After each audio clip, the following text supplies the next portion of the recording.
Bathurst is a massive deal for our sport. It's our Melbourne Cup, it's our AFL Grand Final, it's our day that stops the nation. We're underway! It's a long race, but some people don't finish the first line. Scaife is in the wall! Scaife, day is done! And Bathurst is so emotional because of the tradition of the event and the style of racetrack that it is. It's one of the wildest places you could ever race. The track has just got everything. There's absolutely no room for error. It's extremely fast, it's extremely wild, massive undulation. Even after being there 13, 14 times, it just mind boggles at the speeds that we go across the top of the mountain at. Oh, this is just amazing. It's got high speed, it's got a lot of concrete. That's massive damage. The atmosphere on the first lap as you go across the top of the hill and you can hear everyone cheering. It's not like anything else we ever do. It's tough. You really have to put everything on the line. That was a massive gamble. Oh no!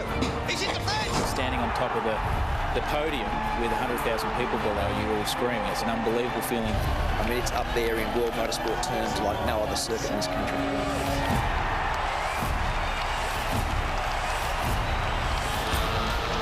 There's no denying that this mountain is a special place. For nearly 50 years, this treacherous 6.2-kilometre circuit has shaped motorsport in this country. A huge, huge, huge moment.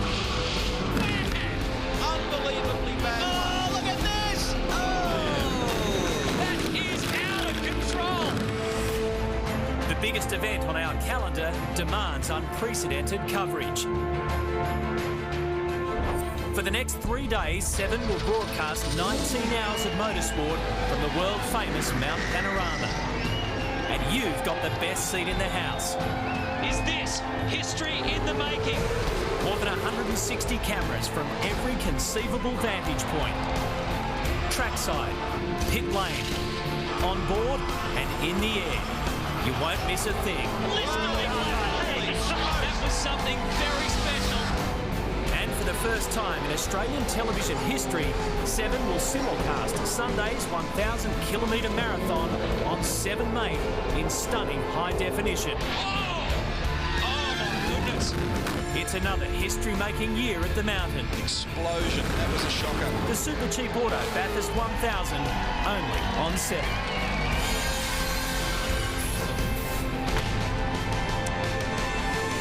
Well, it's hard to even imagine what might unfold here over the next 3 days because there is no script to Bathurst. There's often no rhyme or reason to Bathurst. It's just one mountain and one goal. Hi everybody, I'm Matt White and welcome to Seven's coverage of the Super Cheap Auto Bathurst 1000. This is where the chase for the ultimate prize in Australian motorsport begins. Starts today, of course, with qualifying. Tomorrow, the top 10 shootout. And then Sunday, 161 world-famous laps. Got some great racing also this afternoon. The Fujitsu series will be on track. 7 drivers in the main game will be taking part. But it would not be Bathurst without the man alongside me, the voice of V8's. 16 starts around this circuit. Great to see you, Crompo. Big time of year, best time of the year. Yeah, Matty. Hi, everybody. Indeed it is. And look, we're really looking forward to this. But before we get into what's going on this afternoon for the rest of the weekend, I want to take a little step back and think about it in overview terms because this is a round of our championship. We've got 14 rounds. This is the 10th. And when you think about the impact of that and the 5 events to run through to the end of the year, 1,500 points available with just 92 points separating first and second gives you an idea of the opportunities and the workload between now and the end of the year. As always, the weather is going to be the big variable around here, and it's already been an interesting start and an interrupted start as well. Indeed it has. I mean, I would love $1 for everybody who said to me, hey, what's the weather going to do? Because that's the real talking point here at the moment. And yesterday we had wet session practice 1, wet session practice 2. In fact, practice 3 was cancelled as a result of the fog at the top of the mountain. It's been a while since we've seen that. Of the 2 sessions where we did see cars running, we had Tim Slade, Stevie Richards were fastest, but they were 14 to 17 seconds off the money, which is miles away from the dry pace. And mate, it wouldn't be Bathurst without drama. Give us the tyre story. Tyres, tyres, tyres. Everybody's talking about it. In 10 seconds or less. So what the deal is here, look, there's been huge demand in the lead up for these Dunlop Control wet weather tyres for both testing and for practice days and for some of the drive days. And then, of course, everybody saw the forecast and went, uh-oh, the rules said coming into this weekend that you could use unlimited numbers of wet weather tyres. Some teams had a little, some teams had a lot in stock. The problem is that was unfair, and there was a sudden rush on these tyres yesterday like we've never, ever seen before. And we started to get in a situation where demand was going to exceed supply. So V8 Supercar did the right thing yesterday. They brought all the tyres back together. They pooled them. They've now evenly distributed them across all the teams. Everybody from this moment on gets 4 sets of tyres for qualifying, the shootout, and most importantly for our race. Let's just hope that's dry between now and the end of the weekend. Well, it was kind of dry for the 5th practice session of the day. This is a little earlier, and this is James Moffat. You're riding with the Jim Beam Racer car number 18 up at turn 2. He will not be the last man to do that this weekend. A new look for Jim Beam Racing. Remember back in 2003, Greg Murphy did the lap of the gods. Well, he almost found the gods here.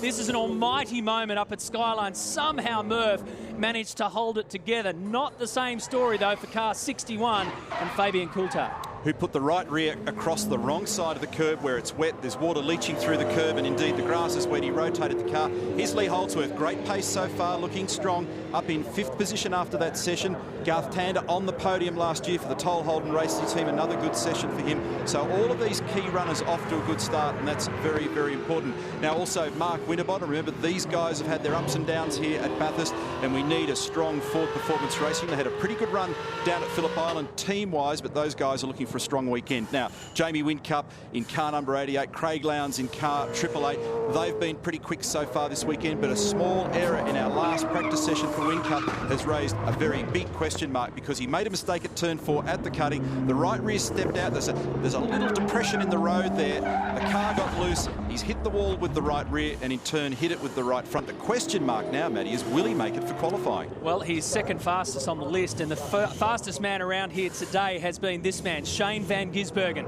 from SP Tools Racing, car number 9. Look out for the Giz and John McIntyre. 2:07.603 was Shane Van Gisbergen's fastest time. But as you mentioned, the biggest talking point right now, Jamie Whincup. Will he or won't he make it? Let's find out. He's with Barrett's.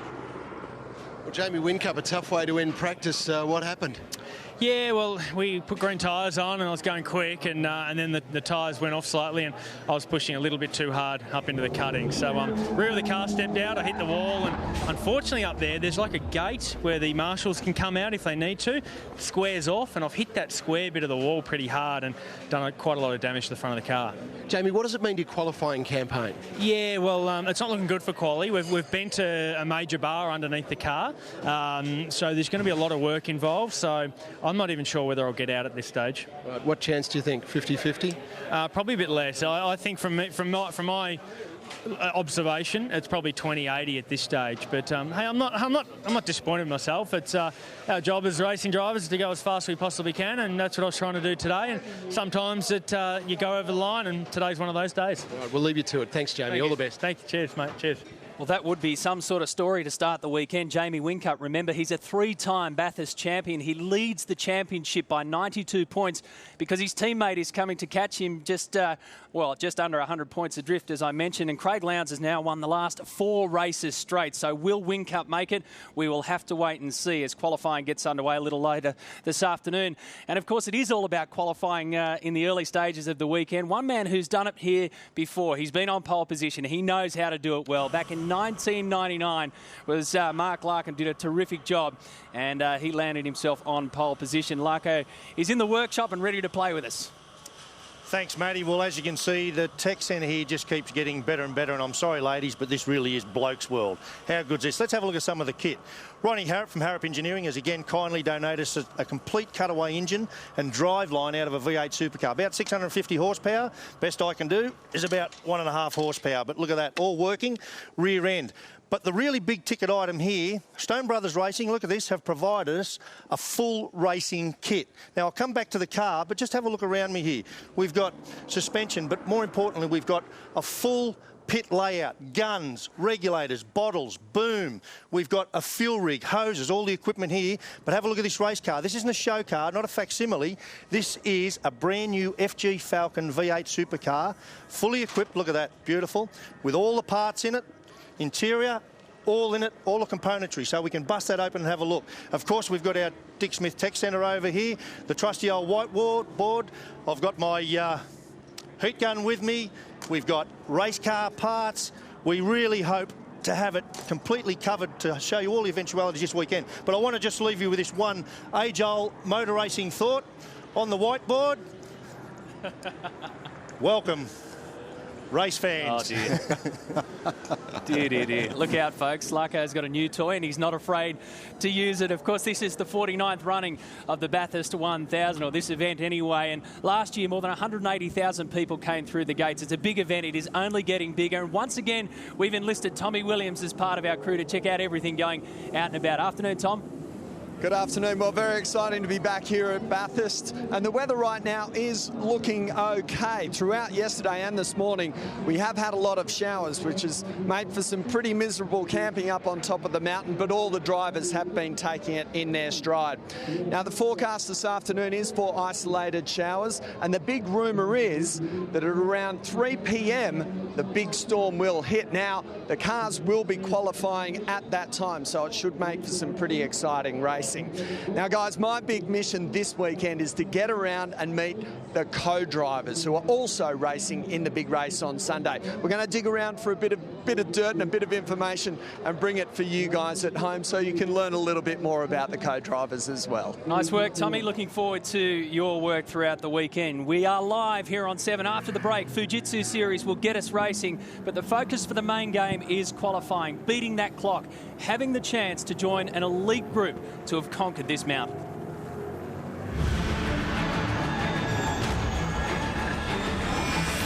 Bathurst is the only track where I'm actually quite scared to qualify the car. It's tough. You really have to put everything on the line. That was a massive gamble. It's one of those places where you just don't know where the limit is until you've overstepped it. And some places you overstep the limit there, you're in big trouble. And that is Rick Kelly. Oh, here comes Lowndes. Whoa! Because it's one of the best tracks in the world, you want to go as fast as you possibly can. You're pushing yourself in the car to the absolute limit, and you run the risk of writing a car off and not even making the Sunday race. You're right on the edge. You're running up against walls. You're clipping walls, knocking the mirror. This is just incredible. Across the top of the mountain, you're inch perfect. You can't put a foot wrong. Lowndes just on the charge here at the moment. The car getting airborne, lifting wheels off, rubbing against walls, and you still got your foot buried in the throttle, and you can see, there's so many people already there on the side. It's just, it's electrifying. It's amazing. Looking down over mighty mountain panorama. It's got to be precise. It's got to be perfect. Getting that pole position is worth hanging everything out to get the glory. Will Winterbottom get pole position? He does!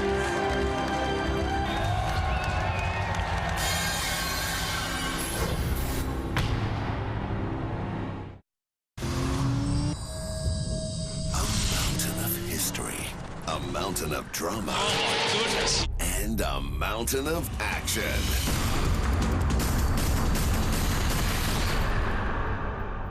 The Super... Here we go on another mother beat. When I hum up on the street, when I'm smothering the heat. So look at me, ma, riding with no hands. I'm trying to find a mile where you can hike it in those pants. I'm riding with no bands, but higher than most men. So riding up the fire at the end of the dope, man. Here we go.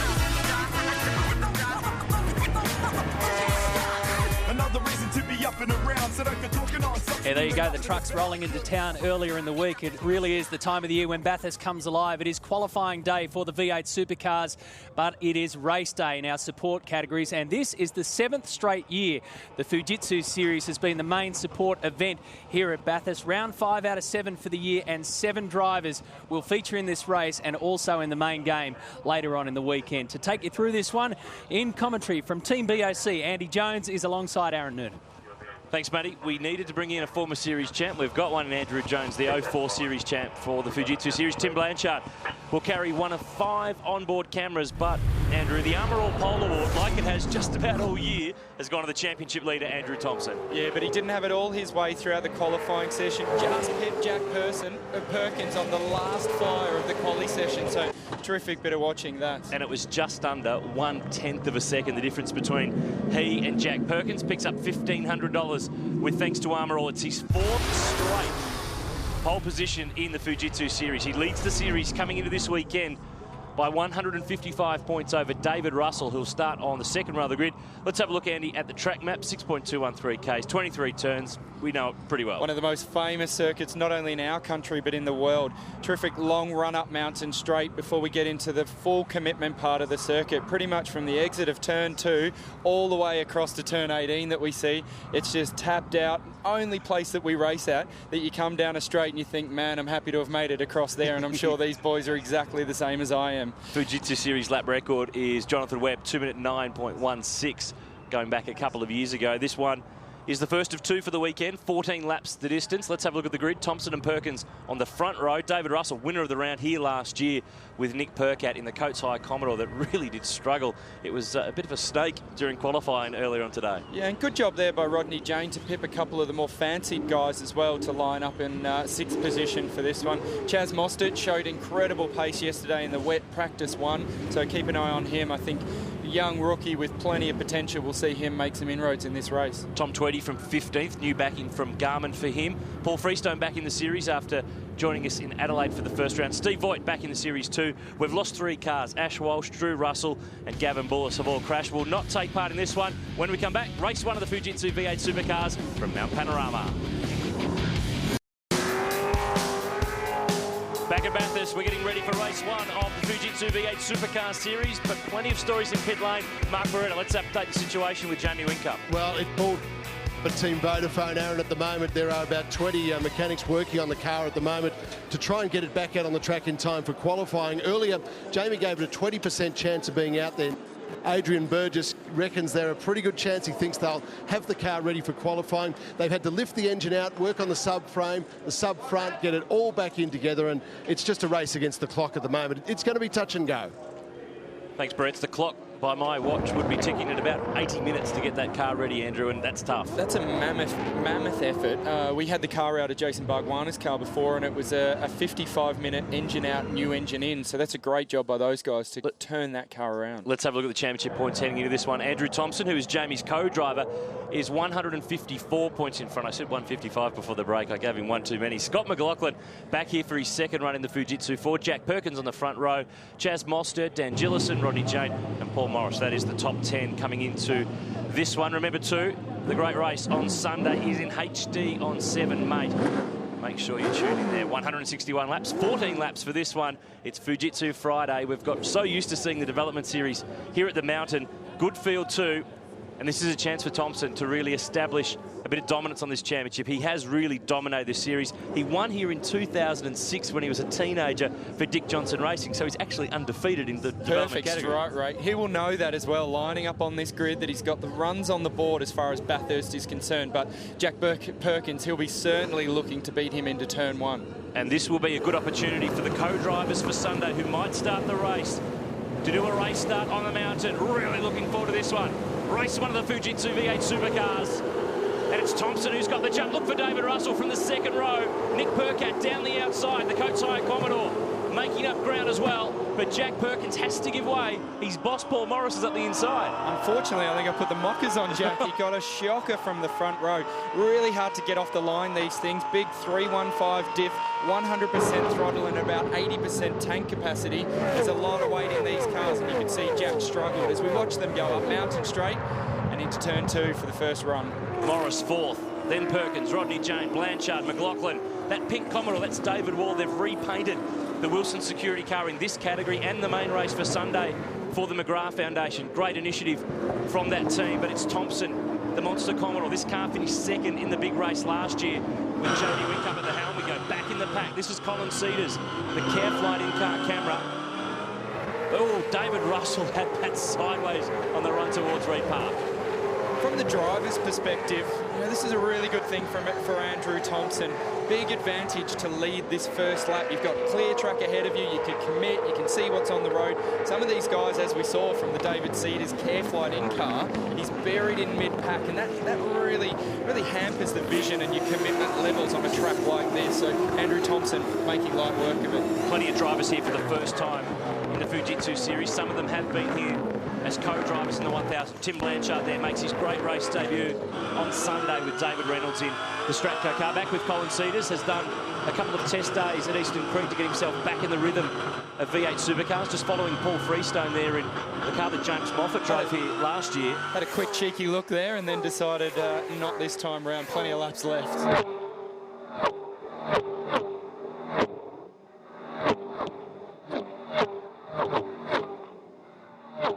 Lap 1 into the chase.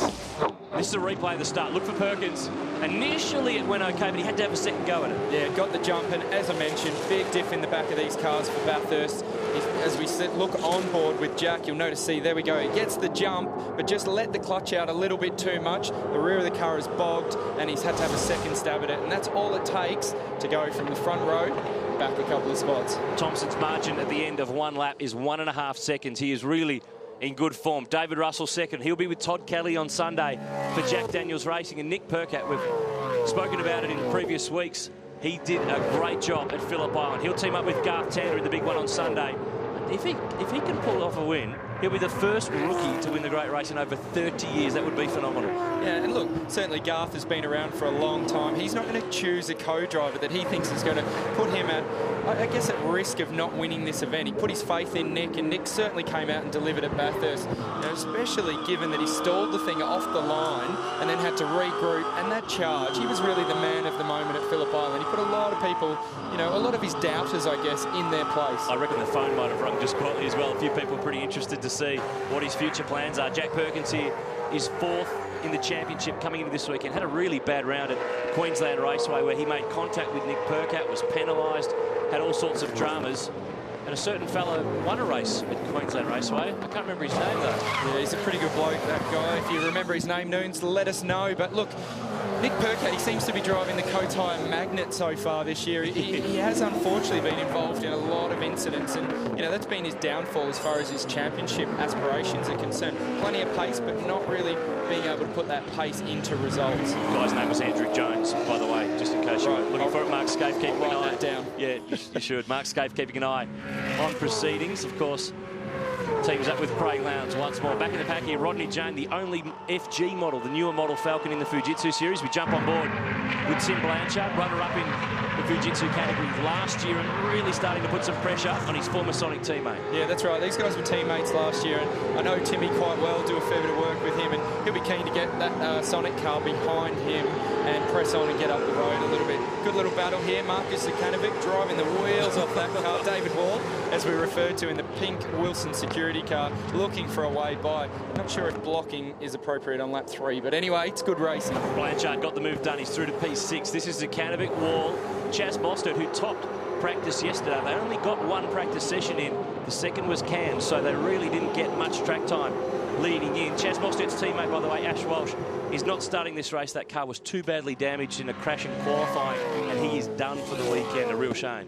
I think Chaz Mostert is a real talent, and at the moment he's in a privateer-backed ran team, and it's all self-funded, and he's doing a really good job. Every time it rains, it rained up at Ipswich, and he had great pace as he did yesterday also. He's running on the fringe of the top 10 at the moment. Andrew Thompson, the Monster Commodore, is pulling away. It's race 1 of the Fujitsu series from Mount Panorama.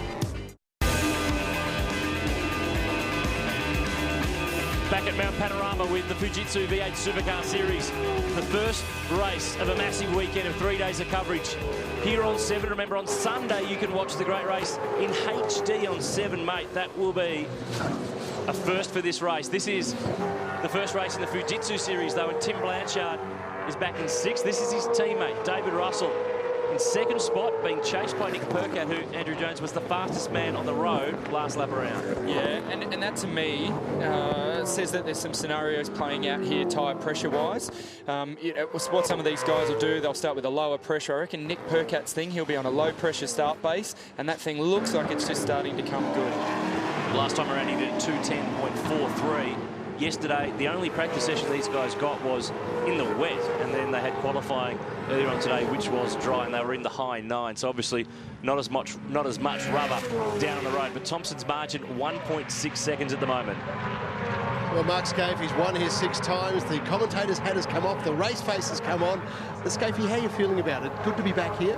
Oh, look, it's great to be back, Brett. This is an extraordinary racetrack. This is the best racetrack in this part of the world, and all the tradition and the status of this event. It's, you know, it's motorsport's grand final. Tell us about qualifying. What's the strategy for you guys?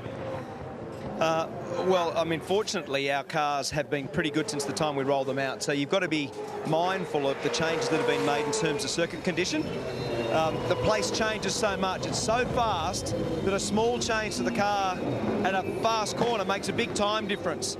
So obviously a bit of damage on Jamie's car the guys are fixing.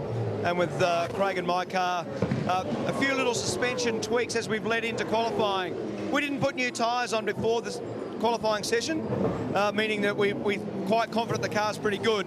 So throw some tyres at it and see what happens. Are you watching the sky?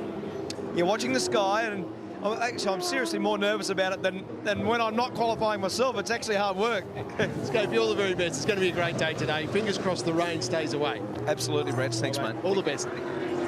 Having a look back here in the pack over the crest of the hill, that was James Brock going through. Tony Bates in a new look car this weekend, position 18. Adam Wallace from South Australia here under pressure from Paul Freestone, who's going to sneak up the inside here, former class champ in the Australian GT Championship. Good move into turn 2. Got to be careful there. Pretty good opportunity to lock the rears, and as we saw in qualifying with James Moffat, ending up backing it into the fence there. So great job by Paul Freestone into turn 2. And this car here with Adam Wallace, this is a car that he picked up during the year. It's an ex-Lee Holdsworth Gary Rogers Motorsport Commodore. Did some winning at Oran Park in the wet a few years ago, actually, this one. So plenty of cars with plenty of history too in the Fujitsu series that all come from the V8 Supercars Championship. Thompson's margin, though, he's got it back to 2 seconds out in front, so he's really controlling this race. You would love this category, wouldn't you, for car history, Noons? You're a walking encyclopedia as far as car history is concerned. Somewhat of a nerd. Jack Perkins here. This is a winning car from 2008. We're actually on board with Scott McLaughlin here, having a look at the back of Rodney Jane's car down Conrod Straight. 6 gear, cars get light over the top of the hill here. Really good chance of a bit of wheel spin.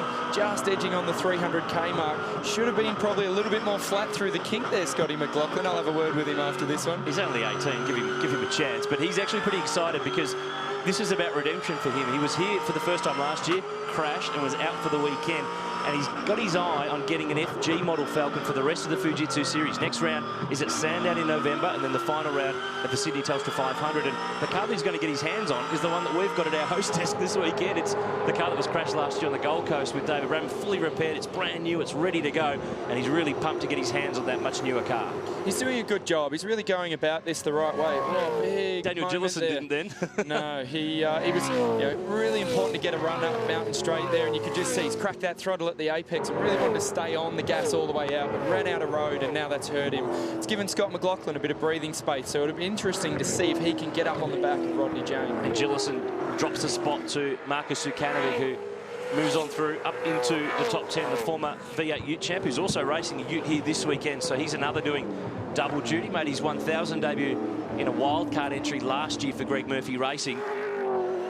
Says a lot about the circuit up here, doesn't it? You get guys running in a couple of different categories over the weekend, just because it doesn't matter what you drive around this place, it is a cracking race circuit to drive. You'd be happy to drive an Esky, apparently. Probably the only thing I'd like is to drive. Doing that, actually. Ross Stone, Jimmy Stone watching on as the young gun Scott McLaughlin driving one of their BF model cars. Runs around, position 8 at the moment. He's had a really good year. Won his first race in the last round of the championship at Queensland Raceway. Little tyre lock up there, very easy to do.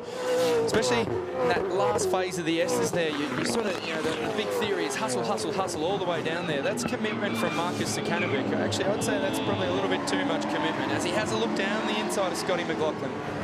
And McLaughlin just left a little bit of road there just in case Sukanovic had to use it. 18 years old, but he's done plenty of kart racing, won lots of kart championships, and you can tell there the racecraft really came in. He could hear that noise from within inside his car and went, hang on a sec, going to have some room, otherwise we're going to both end up in the fence here. Oh, Sukanovic wants a spot. He's in deep at the chase. Will he pull it up in time? He has to throw it at the curb to make it, but he does. Good job, really good job. I actually thought he overcommitted there. I think the curb helped him turn that car. Let's hope he doesn't block here. We don't want to see this early on. If you make a pass by, guys, what we'd like to see is the opportunity for Scotty McLaughlin to have a crack back at him. Is this a reference back to the other when you got involved in an incident where you thought someone was blocking? So Marcus is doing a great job here, Noons. Doing a great job. Thanks for bringing that up, mate. Give me something. Look, absolutely. These guys are here. They're trying to learn their racecraft, and I think blocking is not part of that racecraft. Look, Marcus is doing a great job, but give Scott the opportunity to have a crack at him. Scott did the right thing for him, and it's a long race. We're only halfway through it. So as we go up Mountain Straight, thought Scott was going to have a bit of a look there. No, David Wall closing in. We'll see David in action again for the second straight year with Carl Reindler in the Fair Dinkum Sheds car from the BJR workshops. I think we should touch on the Wilson Security pink paint job there for this weekend on David Wall's car. Speaking of touching on, really great initiative by those guys at Wilson Security. They bring this out every year for this event, and it's a high-profile event, and it's a great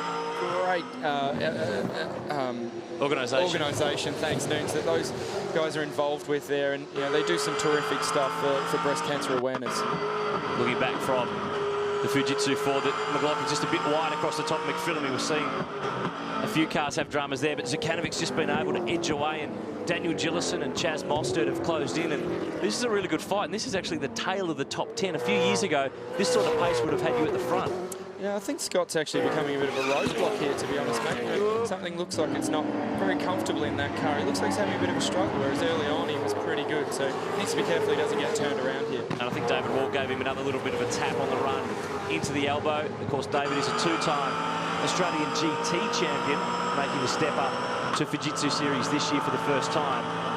A bit different from the Porsche that he's been in the last couple of years here. And Chaz Mostert at the tail of the pack, reigning Formula 4 champ. So we've got guys who have been really good in other categories, all now coming to play in the same sandpit. Yeah, and that's the whole idea of this Fujitsu series. It's another stepping stone, I guess, for these guys that have been really competitive in other categories, as you mentioned. Give them a chance to come and hone their craft. Here we go, David Wall. Last corner, up the inside of Scott McLaughlin. Good job. Scott to look for the over and under, but just struggling for re-grip in that thing, He really should have been able to get on the gas a bit earlier than David and have a look to run up the inside of him into turn one, but couldn't do it.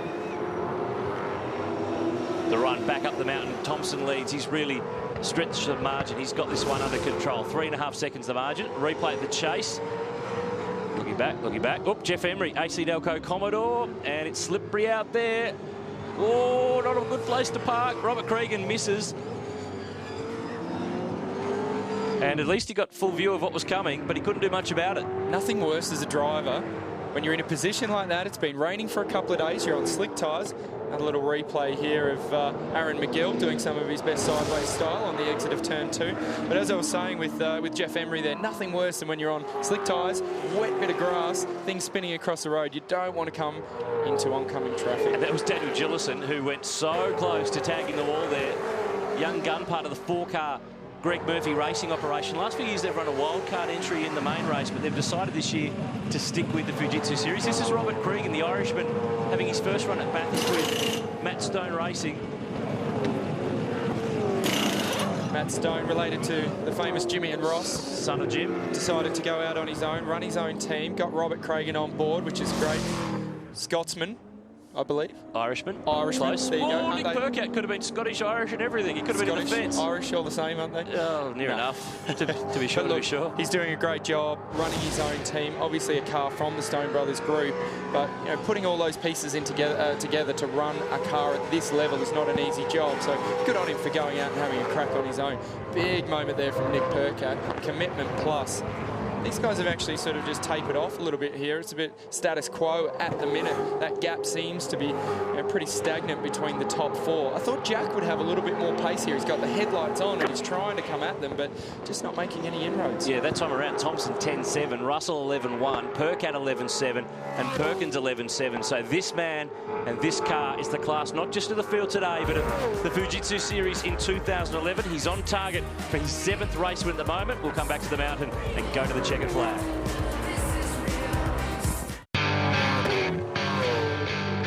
Well, Scott McLaughlin is hanging on here at the moment.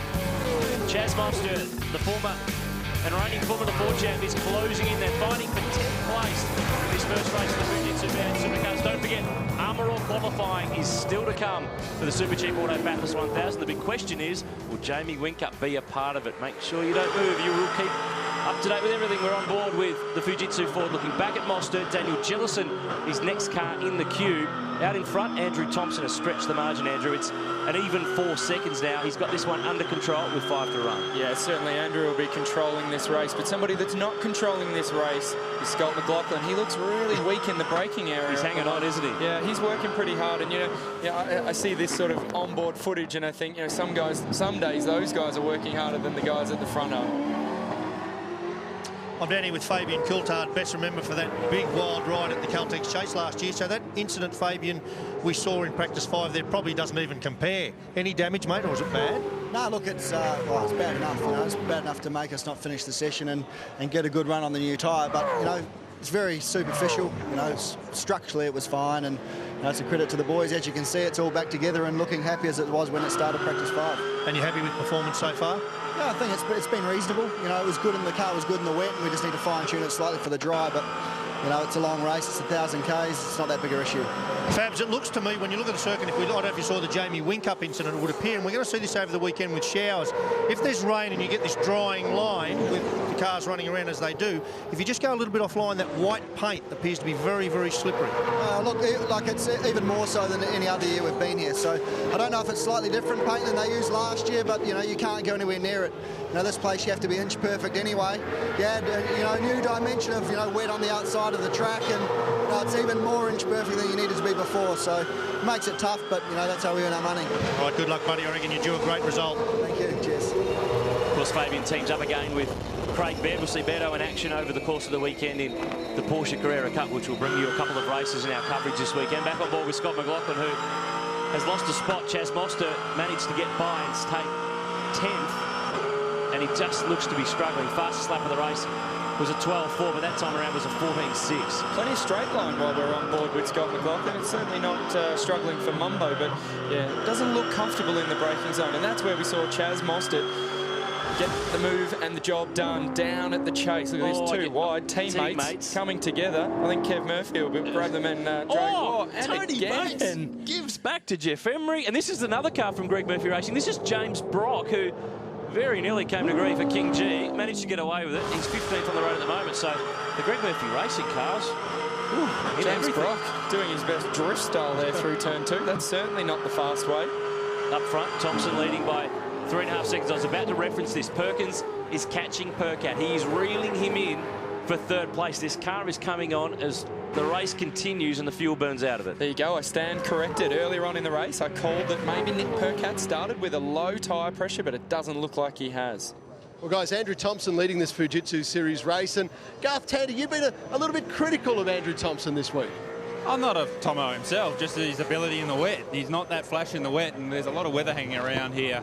He'll still potentially be here for the 1,000k race on Sunday. That we know he's fast in the dry. He's proving that now, but he's not that good in the wet. We know that for a fact because Tomo was a teammate of ours when he was driving the Bundy car. He was quite openly that he didn't like the wet.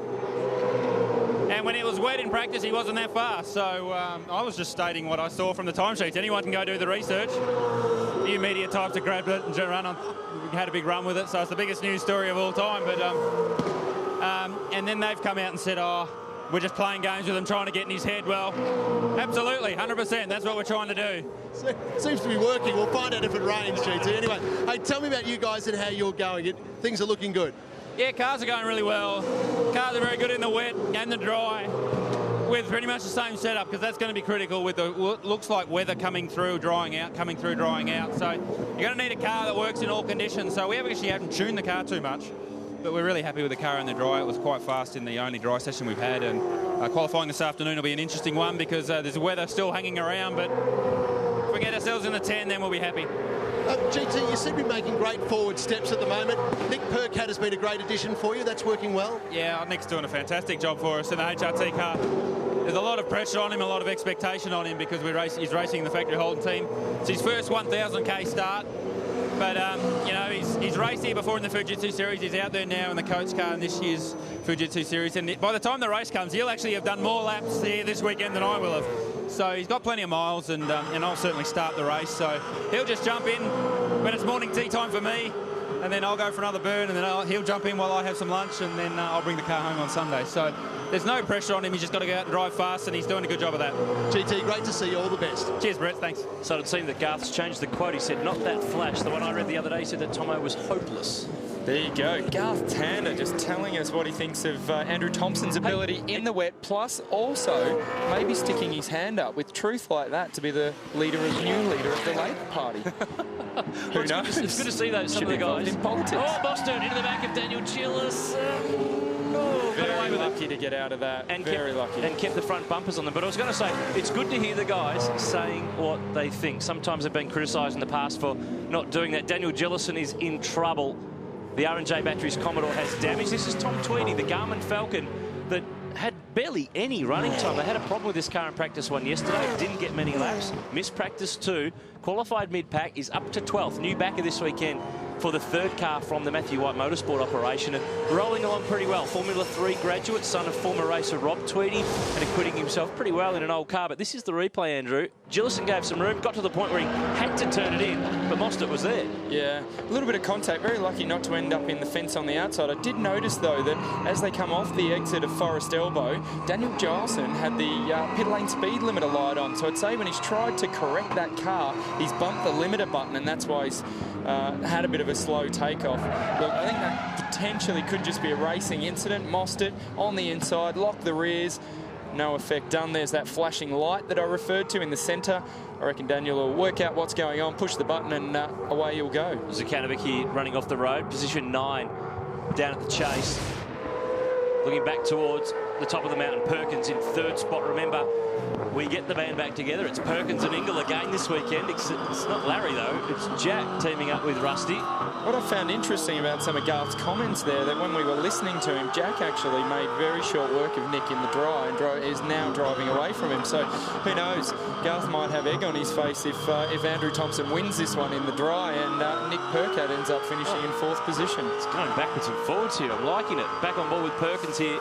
Super cheap auto, Bob Jane T-Mart's Falcon, and this is a 888 built car. And this is the reason why, even though it's a Ford and he's driving a Commodore in the main race, because they're both built by 888, they have the same type of chassis construction and characteristics. That's why he's driving that car in the Fujitsu series. Absolutely, and even just to get some miles under his belt. Look, Jack's been doing a great job with Russell this weekend, and like you said, we'd like to see some names and some very famous names back together. And by putting Russell and Jack together, there's people like you, Noons, that get a bit of a teary eye when they see things like that. It takes them back to the good old days. The good old days. I remember it so well. It wasn't that long ago. Thompson's on his way home. He's got the margin to an even 4 seconds. He has really controlled the pace. And we talked about Andrew Thompson before. He drove for Bundaberg Red Racing last year at Walkinshaw Racing. John Russell is the engineer for the number 80 Commodore in the Fujitsu series. And the advantage he has got, he's part of 888 Race Engineering, so all the data that's coming in from the Vodafone cars, that's coming in from his car, it's all in the same garage, so it's moving them all ahead at a rapid rate of knots. What I thought was interesting there was John Russell looked very stressed for a bloke that's engineering a car that has got a 4-second lead over the rest of the field, didn't he? I'd say Andrew Thompson is in control mode here. We see David Russell with the headlights off, so he's given up his attack to try and make that gap a little bit closer on Andrew Thompson. He'll be happy to finish second here and bag another great haul of points. And Russell won the round here last year. He won both the Fujitsu Series races in this very car for Matthew White's team. So it just goes to show you, though, some people would say it's not a good thing that the main game teams are coming to play in the Fujitsu Series, but others would say it's not a bad thing because it gives you a marker. You know where you're at when 888 turn up. Absolutely, and I think, when you've got 888 winning a race and you've got David Russell driving for let's call it a privateer team. Look, they run FPR cars and they get a fair amount of support from FPR, but it's still a privateer team. Same thing for Jack Perkins. That's a 888 car, really good equipment, but he's run by a privateer team. Sonic Motorsport and Michael Ritter run that program. So, they're ahead of the factory WP run car of Nick Percat. So I think it's great that we get a combination of some of these factory run cars with some of these privateer run guys, and a little bit of driving ability comes in, and hats off to David Russell. He's doing a great job. Andrew Thompson, though, has just had a little bit too much. He's on the run home. to the chase for the final time. Finished on the podium for the first time in the main series at Phillip Island with the Allen H500. Second there. He teams up with Wingcup for the big one on Sunday. But this is a great way to open the batting with a victory in the Fujitsu series. Certainly looking like he's going to keep that 100% winning record at Bathurst intact, Noons. It looks like Andrew Thompson is going to come around the final corner here. Another race win under the belt. He's had to wait 5 years, but he wins another one in the Fujitsu series on the mountain. Thompson picks up race 1. Great job, David Russell. Home in second spot. Perkins is third, and that is Thompson's 7th race win of the season. He's won the last 3 rounds straight. Paul Morris having a little bit of fun on the last corner there. Sergeant Security Commodore is home, position 5, some 14 seconds down the road. It's pretty happy times at 888 Race Engineering. So while they're busy fixing one car, they've got another car that is a winner. Jack Perkins third. Good haul of championship points. Actually, pretty good recovery by Jack. He was 6th into that first corner, and to end up back on the final podium position was a pretty good recovery. I think he'll go back, he'll have a look at his start process and try and fix that a little. We'll do it all over again tomorrow. Another 14-lap race for the 5th round of the series. And then we will go to the podium as well with this category, because they have a podium at the end of the weekend, not for each race. So to recap the results, Blanchard 6th from Rodney Jane, David Wall in 8th, Marcus Zukanovic 9th, and Scott McLaughlin hung on to round out the top 10. Lots more ahead at the mountain. Chaz Mostert outside the 10 from Tom Tweedy, Aaron Russell 13th, Aaron McGill rounded out the top 20. V8 Supercar qualifying is coming up, not too far away, don't go anywhere.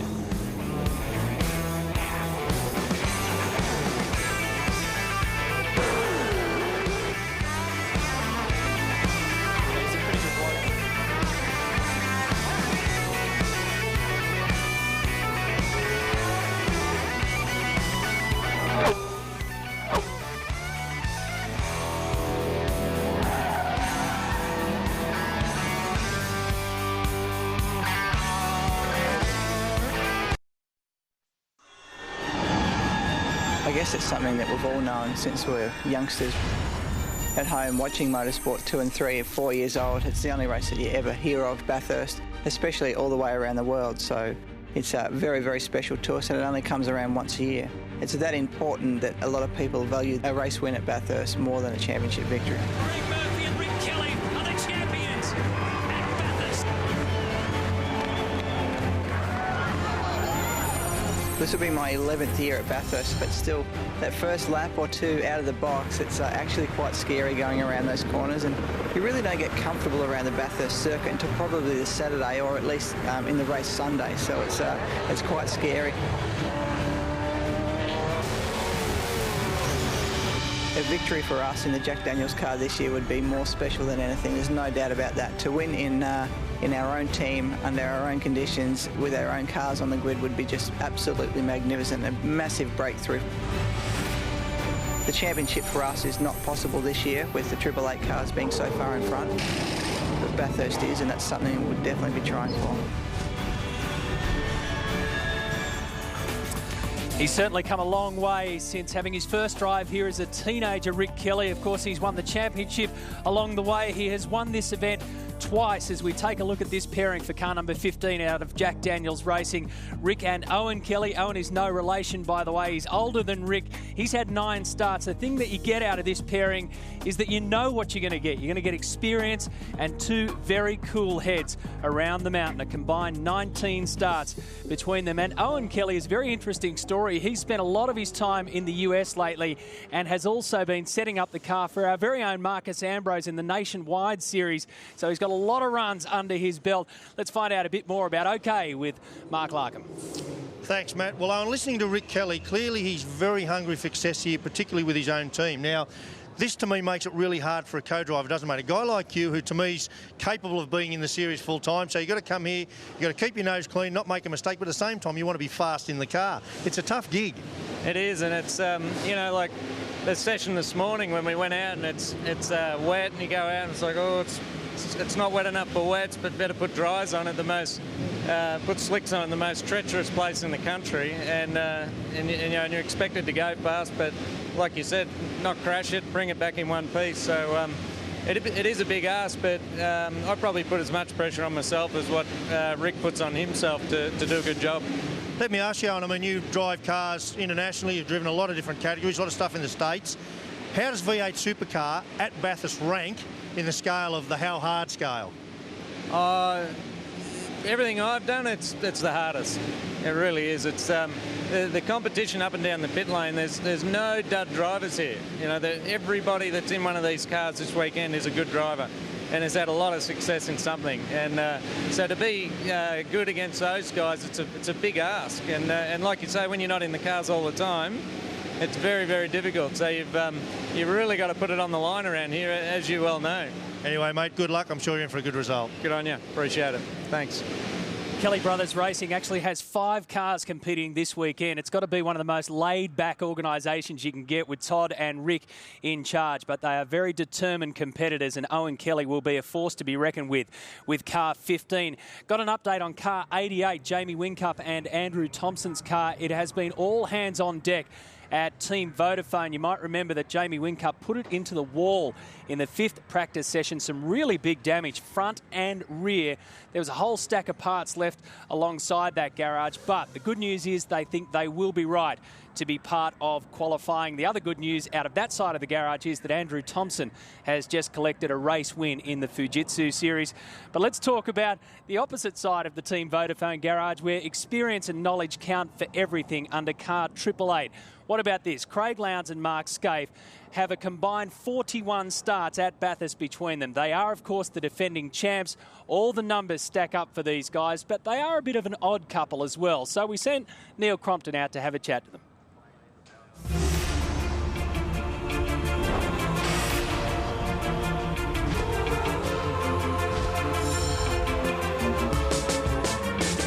Mark Scaife and Craig Lowndes came here individually as Bathurst legends. This victory will make them Bathurst immortals. It's a 1-2 for Team Vodafone. When I go back through the history books and look at when you guys unlocked the secret formula to winning on a repeated basis at this place, which begins in 91 with you, Mark, between you, you've won there or thereabouts 50% of all the races at this racetrack. It is a remarkable innings. You blokes are the modern heroes of V8 Supercar. Your thoughts? It's a place that you grow up as a child, and I remember obviously, watching Scaife in the Nissan Skylines and all that sort of stuff, just sort of running around this place, wanting to be there, wanting to have an opportunity to run around the place and give it a red hot crack. And of course, over my years, it was 10 years between my first and second victory, but since then we've been able to have multiple wins. And you, Mark? Look, I think, Crompo, the thing about this place is it's understanding the status of it. It's understanding the tradition. It's understanding what place it has in Australian motorsport history. And for me, it's about then coming here and doing the best job, because if you look at the track and you look at the tradition and you look at the people, the Brocks and the Moffats that have won these races that are Australian motorsport folklore, for us, I think, and I can speak for Craig with this, that you come here and you lift. It's like a grand final. You actually want to do the very best job you can possibly do. I know you both very well, race with you, spend time with you. I cannot think of 2 guys that are more dissimilar, but who happen to come together to go racing and do it really well. What are the qualities that you see in each other's? Under that big smile of Craig Lowndes is a very, very competitive guy, and we're both ultra competitive, and we want the best from the car and we want to do the best we can as people. So for us, it actually matches up really well. I'm probably a bit more detailed about the car. Craig enjoys it when the car's better, and at the moment, I don't think I've ever seen him drive any better. He's driving fantastically. My perception of this in the last couple of years is that there's another Craig Lowndes that steps up another notch when he's alongside. Is that correct? Oh, I think it is. I think also at what Mark alluded to, that I'm a little bit more relaxed about, the detail side of it. If a car's good, I'll drive it. If it's got 3 wheels, I'll still drive it. So for me, it's one of those things that when we've had Mark in the car, he brings a different element. He brings a different perspective of what we should be looking for, what we need to do, what we need to get out of the car. And of course, when you start having different people in there and you have different views, you look for and you search for different things, makes the car, I think, a more complete car for me. And he's right. You come here, we both lift, we both have great respect for each other, and especially when you've got conditions like you've got behind us right now, you need the experience of knowing what the track's like. It may be the case that we get one of those Bathursts that we've seen in the past where the weather is dirty. Any extra pressure for both of you, and particularly for you, Mark, as you're not a regular in the car at the moment?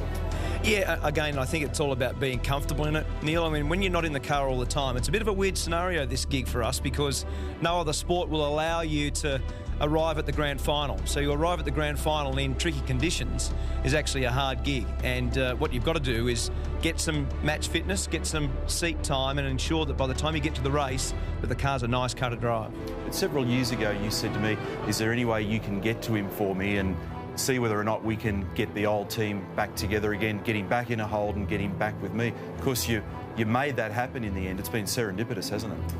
Yeah, I mean, that was a private conversation we were having about me retiring from HRT and getting Craig Lowndes to replace me. As it's turned out, we've ended up together, and look, we're having a lot of fun. I mean, we're enjoying each other's company, but we're also, got our eyes on the prize with this one. This is a big gig. If you could do it again this weekend, it would be mega, Craig. But this weekend, we know we're not deluded by where we're at, what we need to do to achieve that victory. So we're going to do our normal things. We're going to approach it in the same way, and regardless of what we've done since up until this point, this is a new weekend.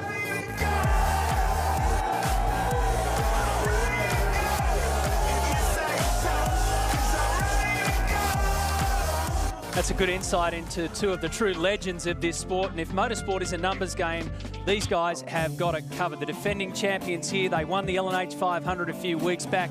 The kid, Craig Lowndes, is now 37. Scafie's 44. Combined more starts than anyone in the field. Craig has won this event 5 times. Scafie has won it 6 times. You add to that a combined 8 championship titles. Seriously, folks, the numbers just go on and on. More than 170 race wins in the Australian Touring Car Championship, or V8 Supercars, between them as well. And if they are the older heads of this sport, there's a stack of young guns waiting to come through. You think of the Shane Van Gisberg timesheets in practice. David Reynolds and Daniel Gaunt, just 26 years old. Interesting story too here, and Tom Williams has got more on Daniel Gaunt. Tom? Daniel, you're driving with Tim Slade this weekend, but you also live with one of the other V8 supercar drivers, Dave Reynolds. What's that like? Yeah, it's good fun. We have a laugh. Dave's a great driver, and really well. Who does the cooking at home? Dave definitely does. I'm not much of a cook, but he has a creature of habit. So he has his spec dinners that we have, Monday through Friday, and normally have a takeout on the weekend. Has he got any weird habits? Yeah, definitely a creature of habit, and he's right into his Milo before he goes to bed and falling asleep on the couch. It's actually how he goes to sleep every night. He falls asleep on the couch, snoring away. It's often pretty annoying, when you're trying to watch a movie. But Sounds like a mad household. A couple of V8 supercar drivers all living under the one roof. Yeah, we have fun. I mean, I've sent various photos of him doing, in his pajamas, cooking dinner to media groups, and he hasn't paid me back yet, but I'm waiting for it. Describe yourself in 3 words. Funny looking, competitive, broke. Good luck this weekend, Daniel. Yes, mate. Thank you. That was 4 words, but we'll do that. Daniel Gaunt has double duties this weekend because he'll be racing in the Porsche Carrera Cup events across the weekend as well. So we're getting ready now for qualifying here at the Mountain. The V8 Supercars live on 7.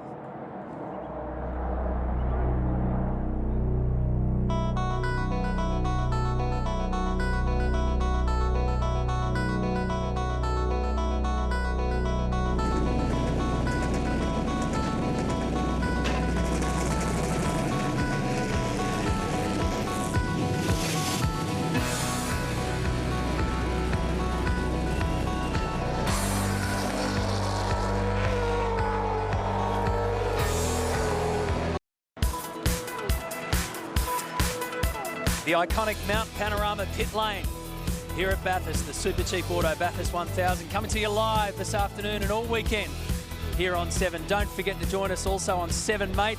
On Sunday, we'll be simulcasting the race in stunning high definition. You don't want to miss it. All day on Sunday on 7 and 7 Mate. Absolutely live. Well, this is a world-famous event, and in just a few weeks' time, the world will be coming to play with us at the Armour All Gold Coast 600. We've got a whole host of IndyCar drivers, World Touring Car drivers, Formula One drivers coming to play, and one of the 28 internationals could not resist the sunshine. Hispania Racing's Vitantonio Liuzzi. So we sent our Neil Crompton off to Singapore to check in with Vitantonio. Well, let's talk about V8 Supercars because you're coming to Australia in October. This is a massive departure from somebody who typically drives a Formula One car. Are you looking forward to driving down there? Definitely, I'm really looking forward and I really want to do well. I love touring car, I love any cars. Motor racing for me is my passion and I not just focus in Formula One. For sure it's my first target because it's the top of the sport, but I like to get a new challenge sometimes, and this is a really big one because V8 Supercar is a professional championship full of proper drivers, so it won't be easy. Have you ever seen anything much in the way of television coverage of the V8 Supercars, and do you know much about your co-driver and your team? I know about Tony D'Alberto, of course, because once we made the deal, I got more information, the deal for the race. I got more information, more deep into following the team and how they're going ahead in this year. So I see that they're doing quite okay. They're a bit up and down during the last races, but I'm following the development of the car with the engineer that will follow me, Adam De Boer. So I'm learning slowly, but by the race I should be fully committed and fully involved in the V8 world. You have been to the Gold Coast before, although this will be the first racing experience for you there. Definitely, racing experience, yes. I was there with Red Bull in 2005 or 6 for training camp, and I really love. I love Australia overall. I like the attitude of Aussie, and I'm looking forward to be there. Antonio, thank you very much for your time today. We're looking forward to seeing you down on the Gold Coast for the Armour All Gold Coast 600. It'll be lots of fun and a great weekend. Look forward to it. Thanks, looking forward. See you there. Antonio Liuzzi, just one of the 28 international drivers joining us for races 21 and 22 of the series. Starts Saturday, October 22. Again, that will also be available in high definition for you on 7mate tickets. v8supercars.com.au is the place to go. Make sure you're a part of it. Make sure you're a part of this too. If you'd like to send your driving hero a message, this is how you do it. Here's Tom. Bluey, otherwise known as Telstra on wheels, is a custom-built vehicle that's been transformed into a 7-metre high, 2-storey, high-tech Telstra and Big Pond experience for V8 Supercar fans. There are 22 screens and 12 laptops, all with internet connection, providing fans with exclusive Big Pond content, and there's even a fully functional Telstra retail shop. This year, fans can leave hero messages for their favourite V8 Supercar driver competing at the Super Cheap Auto Bathurst 1000. But it's not restricted to people here at the track. You too can jump online and go into the draw to win a fantastic V8 Supercar experience, including a trip to the City Telstra 500 for you and a mate. And your message painted for everyone to see, right on pit straight. Let's go and find out what it's all about. Will Davidson, fancy bumping into you here. Good to see you here, Tom. Yeah, you got a message for your co-driver? Well, I've got my bro out there actually, so I thought I'd give Alex a bit of a shout out to say be safe, and if you ain't first, you're last. But I'm going to be first this weekend, so I hope he's second. Nice one. We might go and track down a couple of the other drivers and see what they've got to say about their partners in crime. Andy Jones, you got a message for your driving partner this weekend? Driving partner? He's my co-driver, apparently. Yeah, Brady, if you can do a really good lunchtime stint so that we get a good chance to win this race, mate, that would be awesome.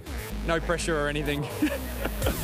Hey Lee, any messages for your co-driver Greg Ritter this weekend? We better be quiet because he's just over there, but he's a plasterer, so I'd say don't drive it like your work ute, because I've seen him drive that, and also he swears a lot, so don't swear because I think you'll get a few fines. So just, if he can manage that, which will be very hard because he's hard. It's hard to go through a lap with him without him swearing his head off. Hey Cam, any messages for James this weekend? Yeah, Twinkle Toes as he's called for his fantastic effort on Dancing with the Stars. You'll know all about that. He's an athlete, James, and he always goes on about the weather on the Gold Coast. And I reckon Bathurst, Gold Coast, same. So I want to know, did he bring the bike and did he go for a bike ride this morning? Michael, any messages for Marcus Marshall this weekend? Look, Marcus, thanks for taking over while I was having lunch, mate. I just want you to, look after the car. I'm going to smash a couple sandwiches and get some food into me, drink it up, and bring it back in one piece, buddy. Michael, can you say Marcus Marshall 5 times very fast? Marcus Marshall, Marcus Marshall, Marcus Marshall, Marcus Marshall, Marcus Marshall. Is that 5? No one else can do it. Oh, really?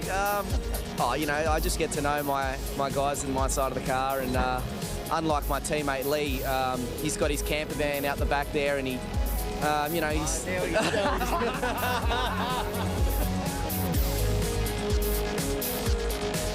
They're a very tight-knit bunch, aren't they, our drivers? We're going to find out who will be the qualifying heroes soon. Who will lead the way in one of the most enthralling sessions of the year? The countdown to qualifying is on here at Mount Panorama. You're watching the Super Cheap Auto Bathurst 1000 on 7. Get into it.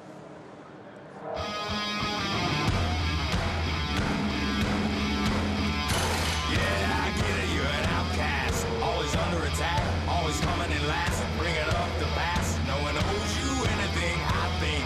You need a shotgun blast, a kick in the ass, so paranoid. Watch your back!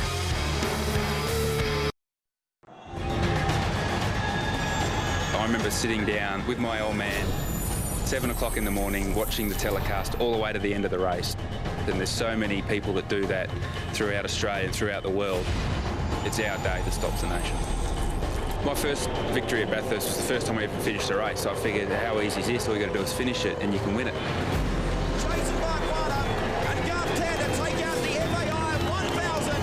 And it was only after that I realised how tough a race it is. To score again in 2009 in the HRT car, that was a massive victory, and I remember saying to Will Davison after we won that, mate, this will change your life. Garth Tander and Will Davison are the 2009 champions. Absolutely. I think Bathurst, it's all about the history and the people that have gone before us and the races that have been won before us. There's always a story over 1,000 kilometres at Bathurst. Peter Brock, winner of the great race. Larry Parker and Russell Reynolds. This Scaife Day is done. Side by side. Oh, I know. Oh, my goodness. The 2009 Bathurst 1000 champions, Garth Tander and Will Davison. There's been so many stories, so many races. For me, it's been great to be part of that. Yeah, Garth is one of those characters that is well and truly aware of the history of motorsport, and he's also aware that he's part of that at this circuit, a two-time winner. But when you break down the facts and figures out of Car 2, it's a very different tale of the tape. On one side, you've got the experienced, consummate professional. On the other side, you have an absolute rookie here, one of 3 debutants in young Nick Percat, 23 years of age. Fourth at the LNH 500 with Garth Tander, and he will certainly know he's in a motor race come Sunday morning. He's an interesting character, 2009 Australian Formula Ford champion, a very cool head on him, Nick Percat, and he's also aware of the pressure that comes with driving a Holden Racing Team car at this circuit. I wonder how he's feeling now, Brett. Well, Matty, he's some talent, there's no doubt about that. Fair to say that Nick Percat had the race of his life at Phillip Island. I don't think that's overstating it, Nick.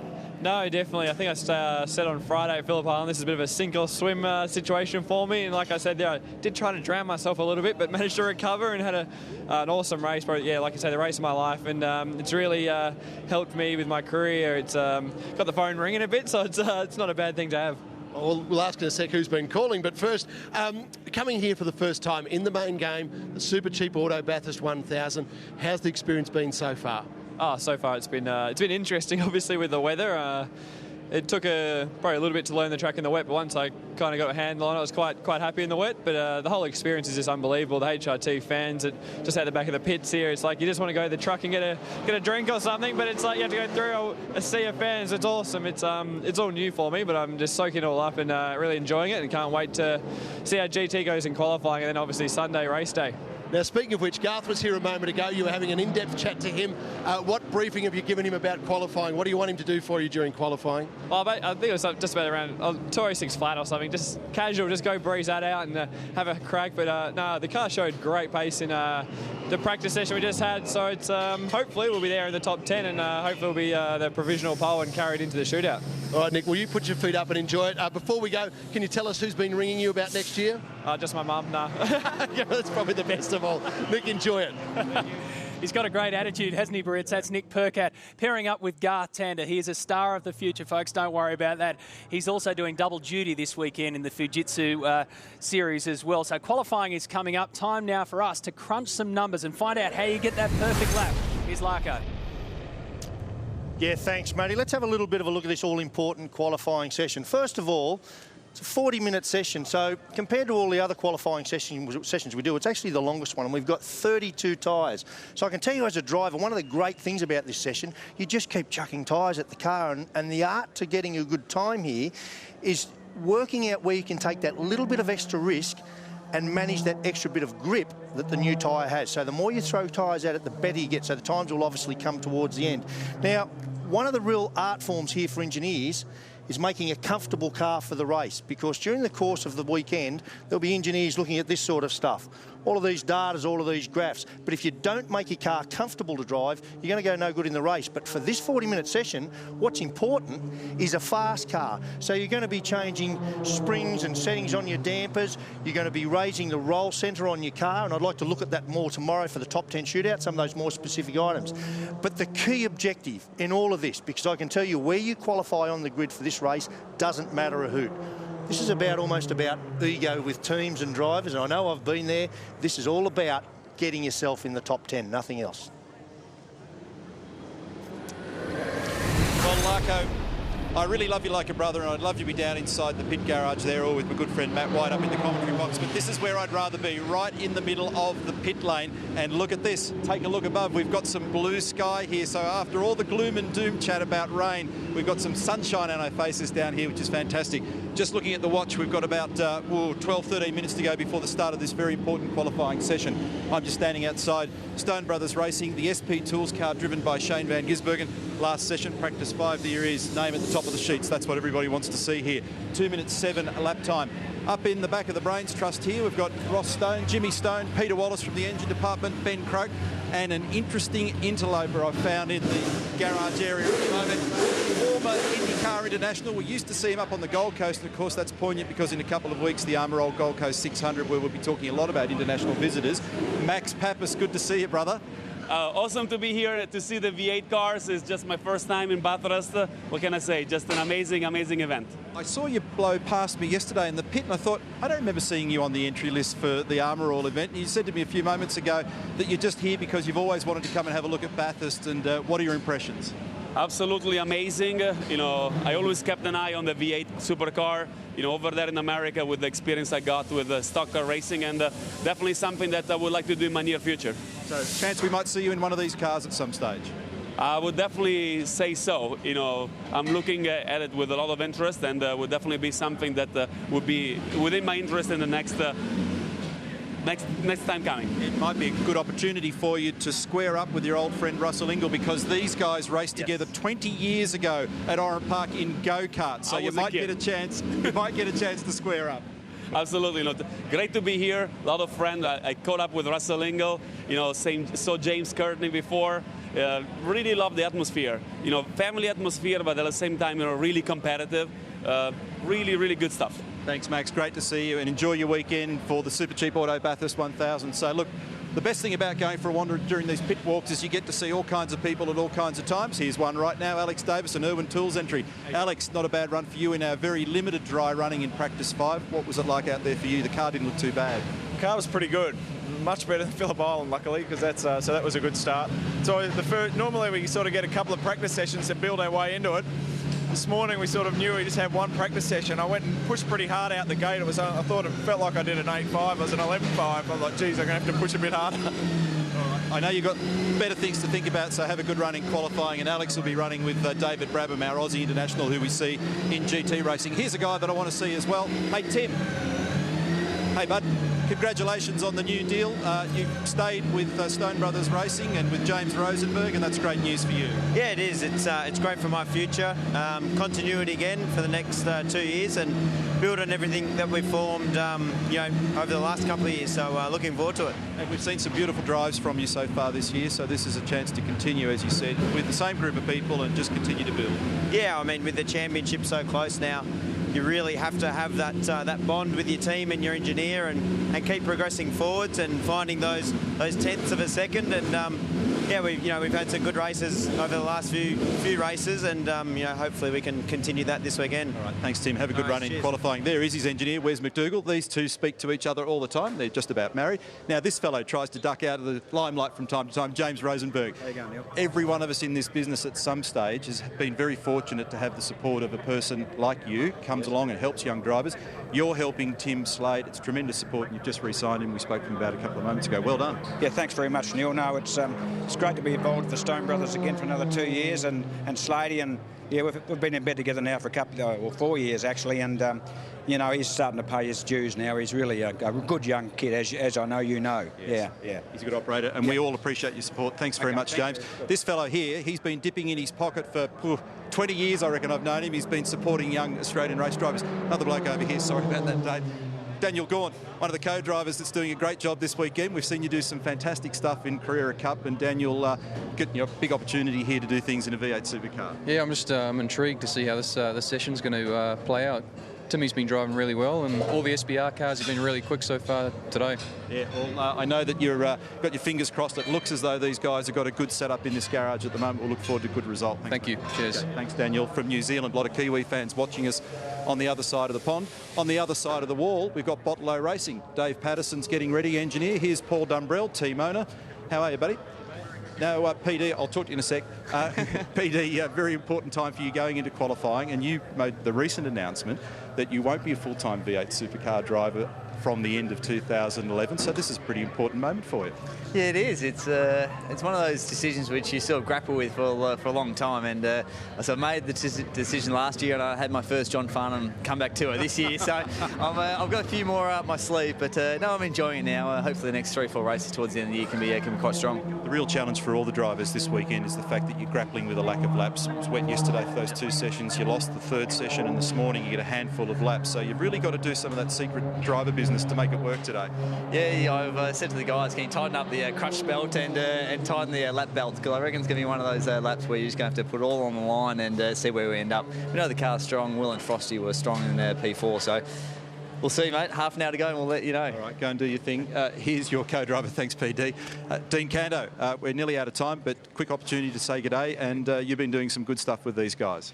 Yeah, I've done a lot of wet running, but it's all good fun. We'll see what Sunday brings, but up to PD now. He's the one qualifying it, and he'll do a great job. All right, well, have a great run this weekend. If I don't get a chance to catch up with you, he's an old friend. He's been doing this a long time. I'm sure he'll do well. I didn't get a chance to talk to Rod Nash, who owns the team. This is, well, a familiar face in an unfamiliar jacket, because James Small has changed teams in the recent past. We'll talk more about that in the not-too-distant future. I do the chat, PD. You go and do the driving. What we're going to do is take a break now in our coverage. When we come back, we will have qualifying, which I reckon is one of the most exciting sessions of the year. This is the Super Cheap Auto Bathurst 1000. Stay with us.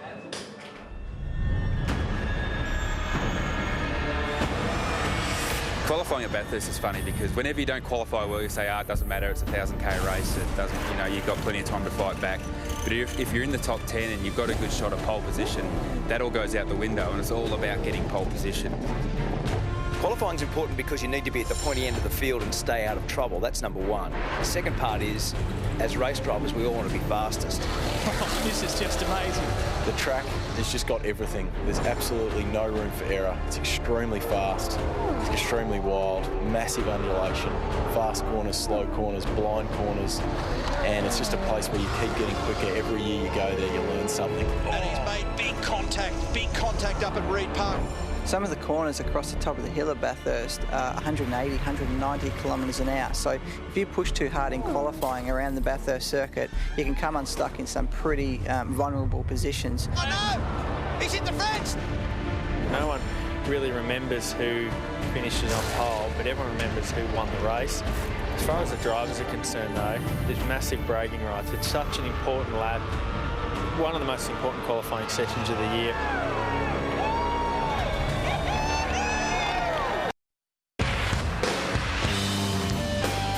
Quite a sight, isn't it? All the cars lined up here at Mount Panorama in pit lane. There's the Fujitsu entries. Ford Performance Racing. Stone Brothers Racing. And right there is car number 1, a defending series champion of James Courtney, paired up with Cam McConville. James has already made it clear, and well, the numbers have made it clear for him that the championship defence has gone this year. And so he knows that he can turn a bad year championship-wise into a good year by nailing the biggest title we've got, the Super Cheap Auto Bathurst 1000, and that's a great sign for Team Vodafone. Car 88, it was into the wall with Jamie Whincup behind the wheel in practice. They have put it back together and they've got it out there ready to go in qualifying. Exit is now open. Pit exit is now open.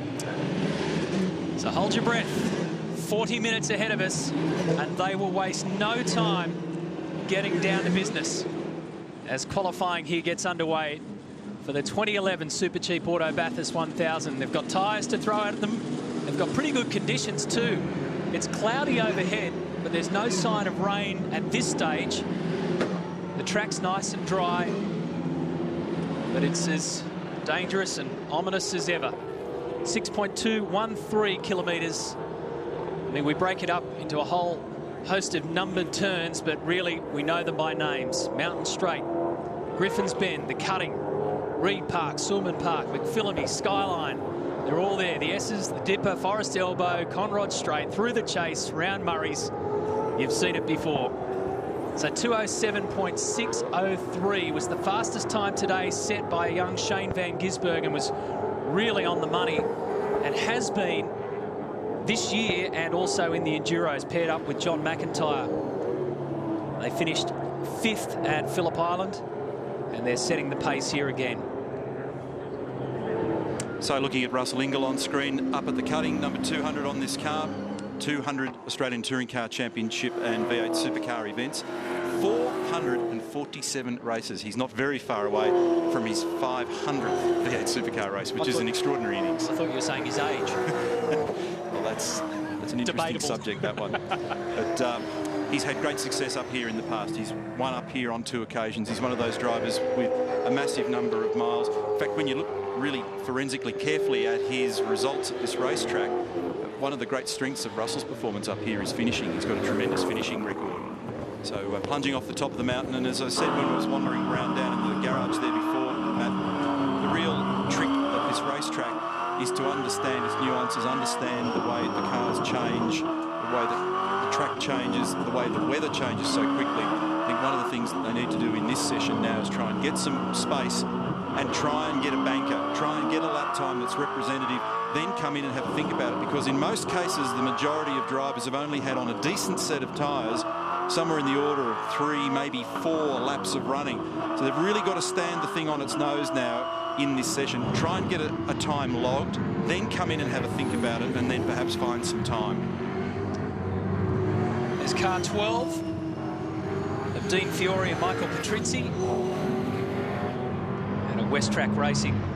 And Dean, the main driver here, of course. You were talking about Russell, a 2-time winner. He won at 95, 97 with Larry Perkins, and this weekend he's teamed up with Larry's son Jack. So a 47-year-old with a 25-year-old doing the duties out of car 200 at Super Cheap Auto Racing. Fiore and Patrizzi will be looking to go a little bit better than they did at Phillip Island. Paul Dumbrell, you just had a chat to him down there in the garage earlier, Crompo, and he looks calm, he looks relaxed.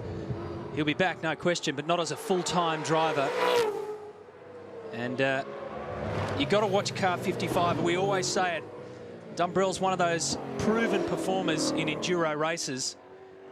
He's been top 5 here twice. He's got the right temperament. He's got the right experience. He's had 12 starts, and Dean Canto can equal that as well. So put them in your form guide for the weekend, the Bottle entry. In 10 minutes from now, the forecast was interesting for this location, because anywhere between 3 p.m. Eastern Summer Time, 7 or 8 o'clock tonight, there's the 30% possibility of a thunderstorm, and the weather's certainly been the big talking point so far this weekend. So just reiterating the point here that once they've normalised brake temperatures, once they've got tyre pressures up the way they want them, the real issue here at the moment is to try and just squeeze out a lap time. And this is all about trying to get into the top 10 shootout, and then beyond that it'll set the grid from positions 11 to 29 as we look here at Craig Lowndes, co-driving again this weekend with Mark Skaife. And what an extraordinary story this has been. Winners last year, as you know, won at Phillip Island. They won at Phillip Island in 2011, making it back-to-back. As a recent combination, they've been undefeated. Now, Whincup opens the account with a low 8, quickly eclipsed by Lowndes. Steve Owens on very fast sector splits at the moment as we go on board with Lowndes at turn 1. This is a wild ride, ultimately to 5th gear and 260 kilometres an hour up at the top of the mountain, meantime, on 2 wheels. Mark Winterbottom at McPhillamy. I went into the truck when they were pre-briefing for qualifying. He's sitting there and what's it like? He said, well, not bad, but it's so hard to know because we've just had such limited running. This time last year, this man, Steve Owen, finished second in this race as he partnered Jamie Whincup. 12 months later, have a good think about your bars and bias. You were the fastest car to the dipper then. You were the fastest car to the dipper. Have a good think about your bars and bias. 12 months later, he comes here piloting the VIP Pet Foods car 49 with his team boss as his teammate. So fast in the first sector for Steve Owen. An adjustment to the bars. He's 7th on the list right now, which is being led by Craig Lowndes, 208.359. Up mountain straight, Owen goes. Shift lights illuminating on the dashboard as we go back to Garth Tander in the chase. That's just on 300 kilometres an hour, and Tander's sector splits are very encouraging as well. Remember, he got on the podium last year and was incredibly competitive at Phillip Island the last time out at the L&H 500. The last tyre set they put on the cars didn't really behave the way that he wanted at the rear of the car. He did manage to get home 4th. Let's see what he can produce, and it's P2. So position 2 for Tander in his opening account at 8.4. We go back 12 months to the corresponding session, but with more dry running in the lead-up as we look here at Whincup and the car just twitching on the exit. Wright did a 2 minutes 7 even in this session last year, and it was very, very tight at the top. I mean, it's just miraculous that this car's even out there, because I went and looked at it before. They've replaced the diff housing, all 4 shock absorbers, the cross member, and a whole bunch of other ancillary components in this car. They've wheel aligned it once again, and away they go to 8.1, top of the class for Jamie Whincup, and that's a class act not only from him but also from his team. Well, that's been their go-to play, their ability to bounce back from any misdemeanor or drama that they've had, and that was a big drama. Like you say, there was parts all over that place and hands going everywhere trying to get car 88 pieced together. You get the feeling, Croppo, that they're making sure they get a really good banker in just in case things start to fall apart that they may have missed in the rush to get it done. They wouldn't have missed much. They're an ultra-professional team. Winterbottom 4th at the moment, a 2-time pole sitter here. A victory here would really turn things around for Ford Performance Racing. It's a long way off Sunday afternoon, but they've had a long year and they're looking to break an FPR drought at Mount Panorama. You're watching qualifying on 7. The Super Cheap Auto Bathurst 1000. You're riding here with our defending series champion, James Courtney, down through the chase. He's just been instructed to back this one off. Courtney is 7th, his best time at 208.8. Jamie Whincup leads the way so far in qualifying with just under 30 minutes to go. 208.1 is the benchmark. Remember, we are looking for the top 10 at the end of this session to go into tomorrow's shootout to determine pole position. So Courtney negotiates the entry into pit lane. Back up the top of the mountain we go and find the new look Jim Beam racer of James Moffat.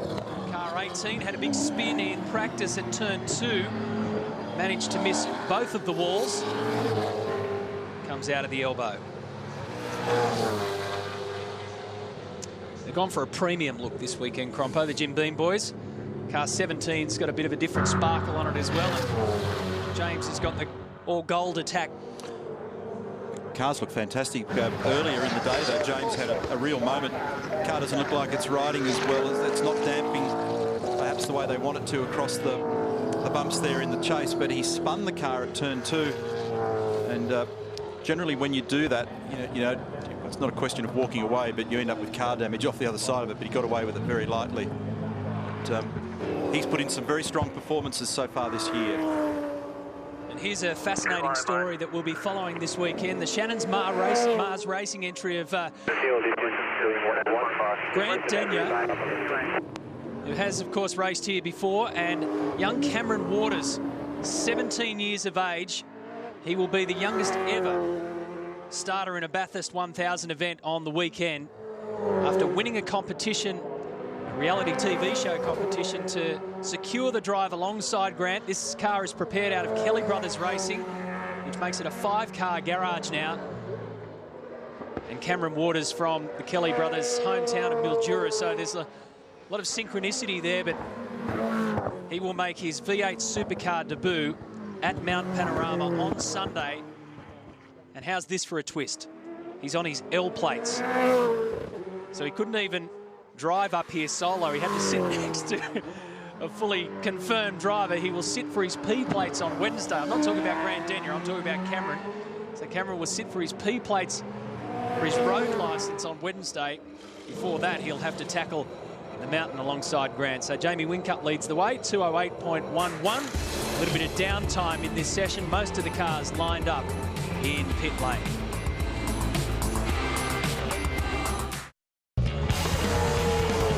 Team Vodafone leading the way here in qualifying, and Craig Lowndes is on a flyer. Up the top of the mountain. This 5-time champ here is ripping it up as he chases down his teammate's time of 2:08.1. That orange box is a personal best first sector time for Lowndes in car 888. And the body language of the car really suggests that this is a committed lap from Craig. The numbers are off the equivalent numbers to this time last year, but we're not really playing that game at the moment because of the lack of laps. So the relativity that you see at the base of your screen at the moment is to Jamie Whincup, who's the fastest man out there at present on a 2:08.1. We've already seen 7s today, 2:07.6 for Van Gisbergen. He's in 4th at the moment. Here's Lowndes in the chase. 100% throttle, right to the apex and slightly beyond, and then brake temperatures now 950 degrees C. Huge pressure, wipes off all that speed to the left-hander in the chase. And pushing on, another very hot stop now where the brakes haven't had a chance to recover. He's back to 225 kilometres an hour for the last turn. A nice straight exit, throttle in early for Craig, and no P1 for him, but an improvement of time. And there's his engineer, Jeremy Moore, in the foreground, Mark Scaife on the left, and Adrian Burgess, team manager, on the right. Will Davis in here trying to exit pit lane. James Moffat trying to get into pit lane. And Rick Kelly just watched the world go by. So thankfully no contact for the Trading Post entry. Will's in 6th position. What an outstanding effort it was from them at Phillip Island. For both Will and Luke Youlden. And Luke did a terrific job. They started on pole position. They ended up on the podium in 3rd. And a big turnaround. They've had their troubles with the soft tyre compound throughout the course of the season.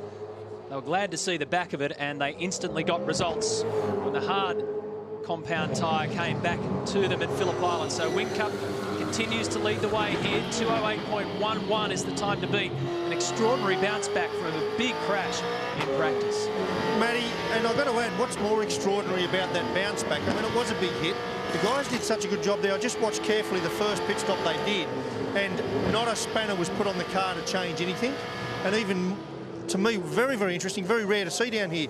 What they do usually when they jack the car up, tyres come off, they go in the shed, someone checks the pressures, then they readjust them.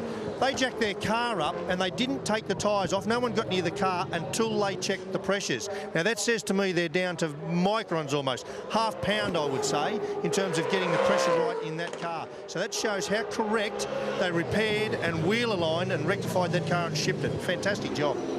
Yeah, it's quite amazing professionalism, and they certainly lead the way. And speaking of lead the way, Whincup is fastest to the first sector on his flying lap. We're taking a look at Winterbottom, 4th on the list. So the aim is to stick inside the top 10. Make that shootout. Alex Davison, the Irwin Tools entry, 15th, but posting a good lap. And he should move up the order. Good to see David Brabham back in action at the mountain. Alex Davo crosses the line, and that is a gain of 7 spots. He goes up 8th, and Jamie Whincup continues on his flying lap. We'll go on board with him down Conrod to the chase here, 300 kilometres an hour. Stayed hard in the throttle all the way through the turn, beyond the apex. Great stability under brakes and lovely ride control from that car. 2 green boxes, almost a 1/10 of a second better than his own fastest time to this stage. And it looks as though there's absolutely nothing wrong with that car right now. First into the sevens, 207.7 for Whincup. Greg Murphy, four-time winner at this circuit, goes inside the top 10. That was a near miss this morning for Greg. Really committed lap. Got up onto the curb, two-wheeled it into McPhillamy and just managed to get the thing off the left-hand wall on the inside. And it was a little moment. It was a good job. P9 at the moment, P9. Still 20 minutes to go. That's now position 10 for Greg. So Whincup, top man at the moment. Lowndes and Davison are in the pit lane. Winterbottom, Tander, Van Gisbergen, Courtney, Holdsworth, Alex Davison, who we just saw on screen, and Greg Murphy. Here we are on board now, 33, Lee Holdsworth, 7th last year in this race after what was a fantastic campaign. Unfortunately, that pit lane drive-through penalty really hurt. And saw him a little earlier in the day and very comfortable with the way the car's behaving. And it's a ditto comment up and down the lane. We just haven't had enough of a run to really understand what the car behaviour is going to be, how it's trending. At the moment, of course, they're light on fuel. Got good tyre condition. They haven't had a chance to do all the regular programs that they go through to get them to this point. Now, let's have a look and see who's outside the top 10, Matt, that kind of you'd expect to be in there. One of those would be Stephen Johnson. He's down in 28th, and that time is not even close to representative for him. Paul Dumbrell, you can echo that remark. Probably also Russell Ingall, and some issue going on with that car at the moment, I understand. Probably Rick Kelly and his brother Todd, 14th and 15th. You know, they're guys that we come to expect to see pretty strong performances in the Jack Daniels racing car. Here we are again now with Tander. Lights ablaze, and it's an unwritten code that when the headlights are on, it's new tyres, low fuel, and a committed qualifying lap. It's Here I Come. Garth doesn't have too much traffic in front of him to complete this lap. Around the final turn, up on the curb. 8th to 2nd. Good lap from Garth Tander, the second man to go under 2 minutes and 8 seconds. He's done it before in pole position world as well. He's done that twice and won this race twice. So here comes James Courtney's teammate. 9th to 4th. So the Holden Racing team are now starting to chip away at Team Vodafone. Shane Van Gisbergen, fastest man in the 5th practice session. He's in 3rd. He's done a 2:08 flat. And the thing is absolutely wriggling under brakes. The rear's squirming big time into the final quarter there for Van Gisbergen, 2:08.3. Actually not as good as his best time that he's set so far. So he's sitting 3rd on the 8.0 that he did earlier. And there wasn't much left in that car under brakes. Wasn't his drive down at Phillip Island. Mate, the engine temp is fine. Oil temp is also fine. We are P3. Quickest time is still 7.7. So he's getting a response clearly to... He must be getting a warning on the dashboard at the moment as we go on board again with James up the top of the mountain. He must be getting a warning at the moment, but they've reassured him that those engine, water and oil temperatures are okay, Shane Van Gisbergen. So here's the run to McPhillamy for Courtney. Very short period of time where he's off the throttle and back to a committed 100% on the run to Skyline.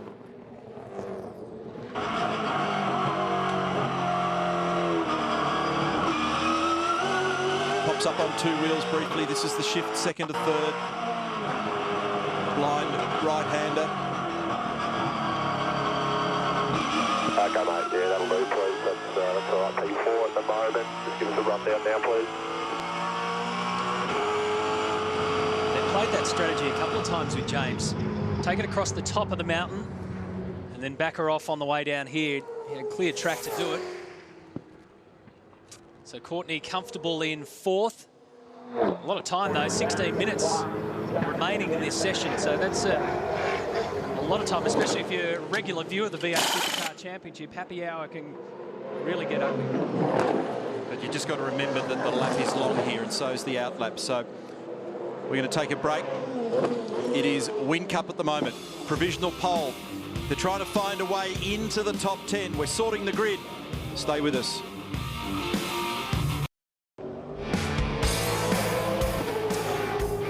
Will Davison just completing his lap to go 5th in qualifying with 13 minutes remaining in this session. We'll set the back end of the grid. And of course, we'll keep the top 10 for the one-lap dash tomorrow, the top 10 shootout. Let's replay here. Oh, this would be wild. Carl Reindler, once you get out there, it's hard to get back, but he's done a good job. Rooster tailed his way back on. Here's Dean Fiore, the West Track entry, working up through the cutting. So Jamie Whincup, Garth Tander, Shane Van Gisbergen, James Courtney, top 4 on the list, all in pit lane. Will Davison still out there. Craig Lowndes is parked in the lane as well. So there's a lot of space out on this circuit to go and find a good time.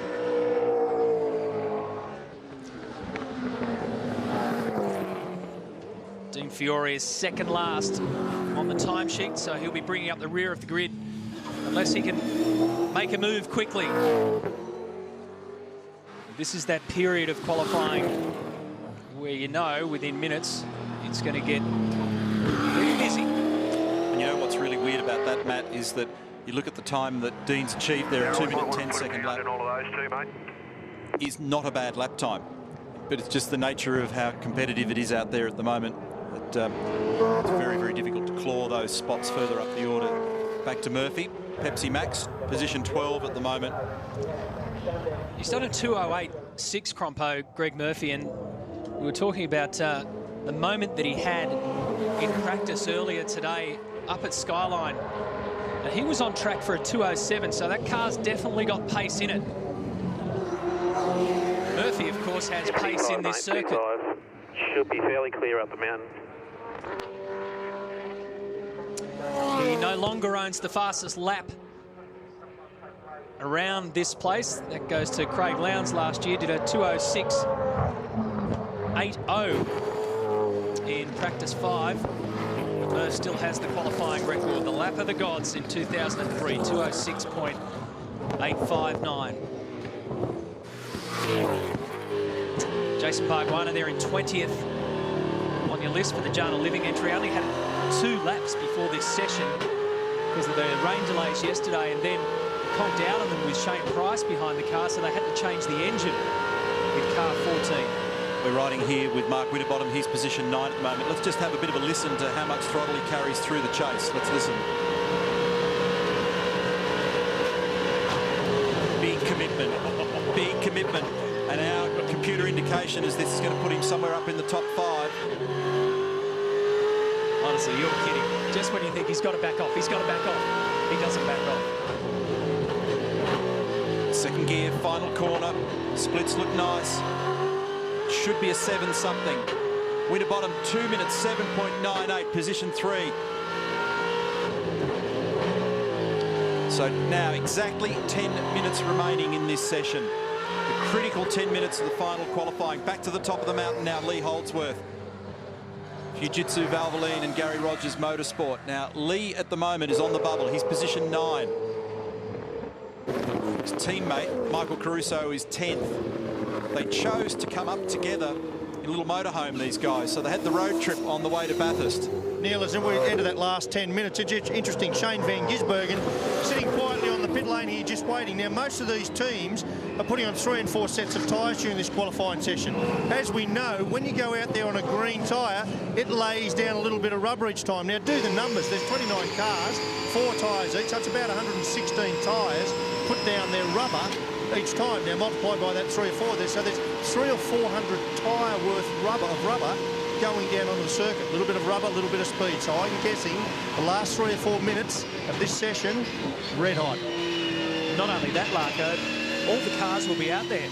Track space is going to disappear quickly. And talking about laying down rubber, Lee Holdsworth almost left a bit of paint behind on the exit of Forest Elbow while you were chatting. You got as close as you want to get to the wall on exit. A little bit of oversteer on the exit there for Lee. And that lap was an 8.3. Not the best he's done, but close to it. Well, it's dangerous science too, because you mentioned he is on the bubble, and he had to wring the neck of car 33 to get that time out of it. Rick Kelly on approach. He's down at 20th, so he's got to produce. Oh, things slides out the other side, the left-hander at the bottom of the chase. And Neil, you know what this is like. You've done it enough times yourself, mate. The trick here, as we said earlier, it's really, you've got fresh rubber on your car and there's more rubber down on the circuit than there was 30 minutes ago. So there's sort of 3, 4, 5% more to be had. The art form is judging how far you can push across McPhillamy, through Reed Park, down into Skyline, just going that little bit extra without overstepping the mark. That is the art of qualifying a race car. We're looking at Steve Owen, position 13 at the moment in the VIP entry. Big moment for him. Now, we're talking about the intensity in this session. I didn't think Whincup would go out and respond, but he has. So he's P1 at the moment. What's interesting for me are those who are not out there, Matt. Just coming into the pits now, Winterbottom. He must have decided that's it. Caruso's in, Bright's in, Todd Kelly's in, his brother Rick's in. We saw him come in. Barguana, Delberto Fiore, they're all in. Everybody else is out. So there's north of 20 cars out there at the moment with good rubber, low fuel, a lack of laps and a big commitment. And of those guys in there, as we continue to watch Steve Owen push the limits on this lap, Rick Kelly's going to be one to watch. He's clearly got something amiss with that car. Something's not settling down. The balance isn't there. He's in 20th spot. And when he goes back out, he's really only going to have possibly 2 good cracks at it. We're getting into the critical zone now, because what you've got to do, you can come in, that's fine, make a little adjustment to the car, change the roll center, perhaps a damper change, ride height change, simple things that don't take time, another set of tyres or a variation in tyre pressure. But what you've got to do is manage what we call the outlap time, how long it takes to get from the pit lane back round to the control line to start your lap. Remember that a flying lap here, a good flying lap, it's up there in the top left-hand corner of the screen. It's a high 7 at the moment. But once you get to anything under 5 minutes, you've got to be very careful in how you manage that, or you can be trapped. So here they come. The Team Vodafone double. Whincup steps aside and lets Lowndes through. Whincup is top of the timesheets. Lowndes is 8th on the list. And after watching that Steve Owen lap, that really encapsulates what Bathurst, what this track is all about. He went full tilt at that, and at the end of it, got no reward. They had to pull him into pit lane. Could not have gone any harder. Lowndes goes up to 4th. 5 minutes, 40 seconds remaining in qualifying. To be part of the top 10 shootout, to be able to put your name alongside the pole sitters at this famous circuit. Lowndes has done it twice on pole position in 95 and 2005. Here's Alex Davison. And he's looking to try and sneak into the top 10. He's just outside 11th at the moment on a 2-minute 8.4. He had it up, well up on 2 wheels through the chase. And a 9.1, not good enough. I'd say he lost a bit of time down there. They're bringing Stephen Johnson in as well. He's down in 24th, and he's just been told to get in quickly. So we're now about to hit the critical 5-minute mark. If you're going to make a change, cars need to come in now, make it, commit to it, and get out. There are 24 cars on the circuit right now. David Reynolds has come into pit lane. Tanner's just coasting here at the moment. He's still position 2. He's 0.16 away from provisional pole. So I'll run you through that totem pole. Jamie Whincup first, Garth Tander second, Mark Winterbottom third. Then it's Lowndes, Van Gisbergen, James Courtney, Greg Murphy 7th, Will Davison 8th, Paul Dumbrell, the Bottle entry, is 9th, and Lee Holdsworth, car 33, in position 10.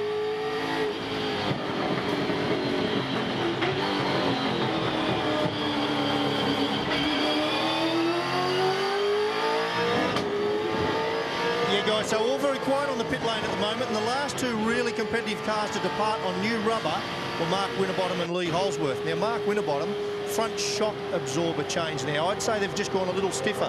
We talked about the rubbering up of the circuit, a little more grip. So if they've gone a little stiffer in the front of the car, means they can work the front tyres a little harder, get a little faster in and around the corner. Watch for that. It's Mark Dutton on screen at the moment watching Jamie Whincup. So has anybody got anything in reserve here at the moment? Because some of what's going on, apart from the rubber story that Mark's just explained, is the little bit of practice effect. For a driver, don't forget, this is like every other sport. It's about timing and rhythm and understanding what you can and can't get away with. They're not machines. They can't go out and just produce it in a lap. They need to understand what the conditions are and how they're changing, what you can get from their race car on the day. James Courtney's gone up to 5th. Alex Davison. Okay, copy that, mate. Is continuing his fight just to gain that little bit more advantage to get out of 12th into the top 10 shootout. This might get him in. No. Actually, he's just starting the lap, I think. Yeah, this is the one. Just under 3 minutes now remaining. He's got a bit of traffic ahead of him. Lee Holdsworth in 10th. Michael Caruso, his teammate, car 34. Whincup has done the best split we've seen so far, and this is representative of what we saw last year. So he's done a 51.7 in the first sector split, and that's just up near Reed Park. Last year, Lowndes did the first best sector at a 51.6, so watch for Whincup. There's only 4 cars in the pit lane at the moment, Matt. James Moffat, David Reynolds, Jason Bargwanna and Grant Denyer. And Garth Tander has just done the fastest time to the second sector. So it's happy hour now. Whincup and Tander are trading committed laps at the top of the mountain. And that's commitment. Alex Davison throwing all at it.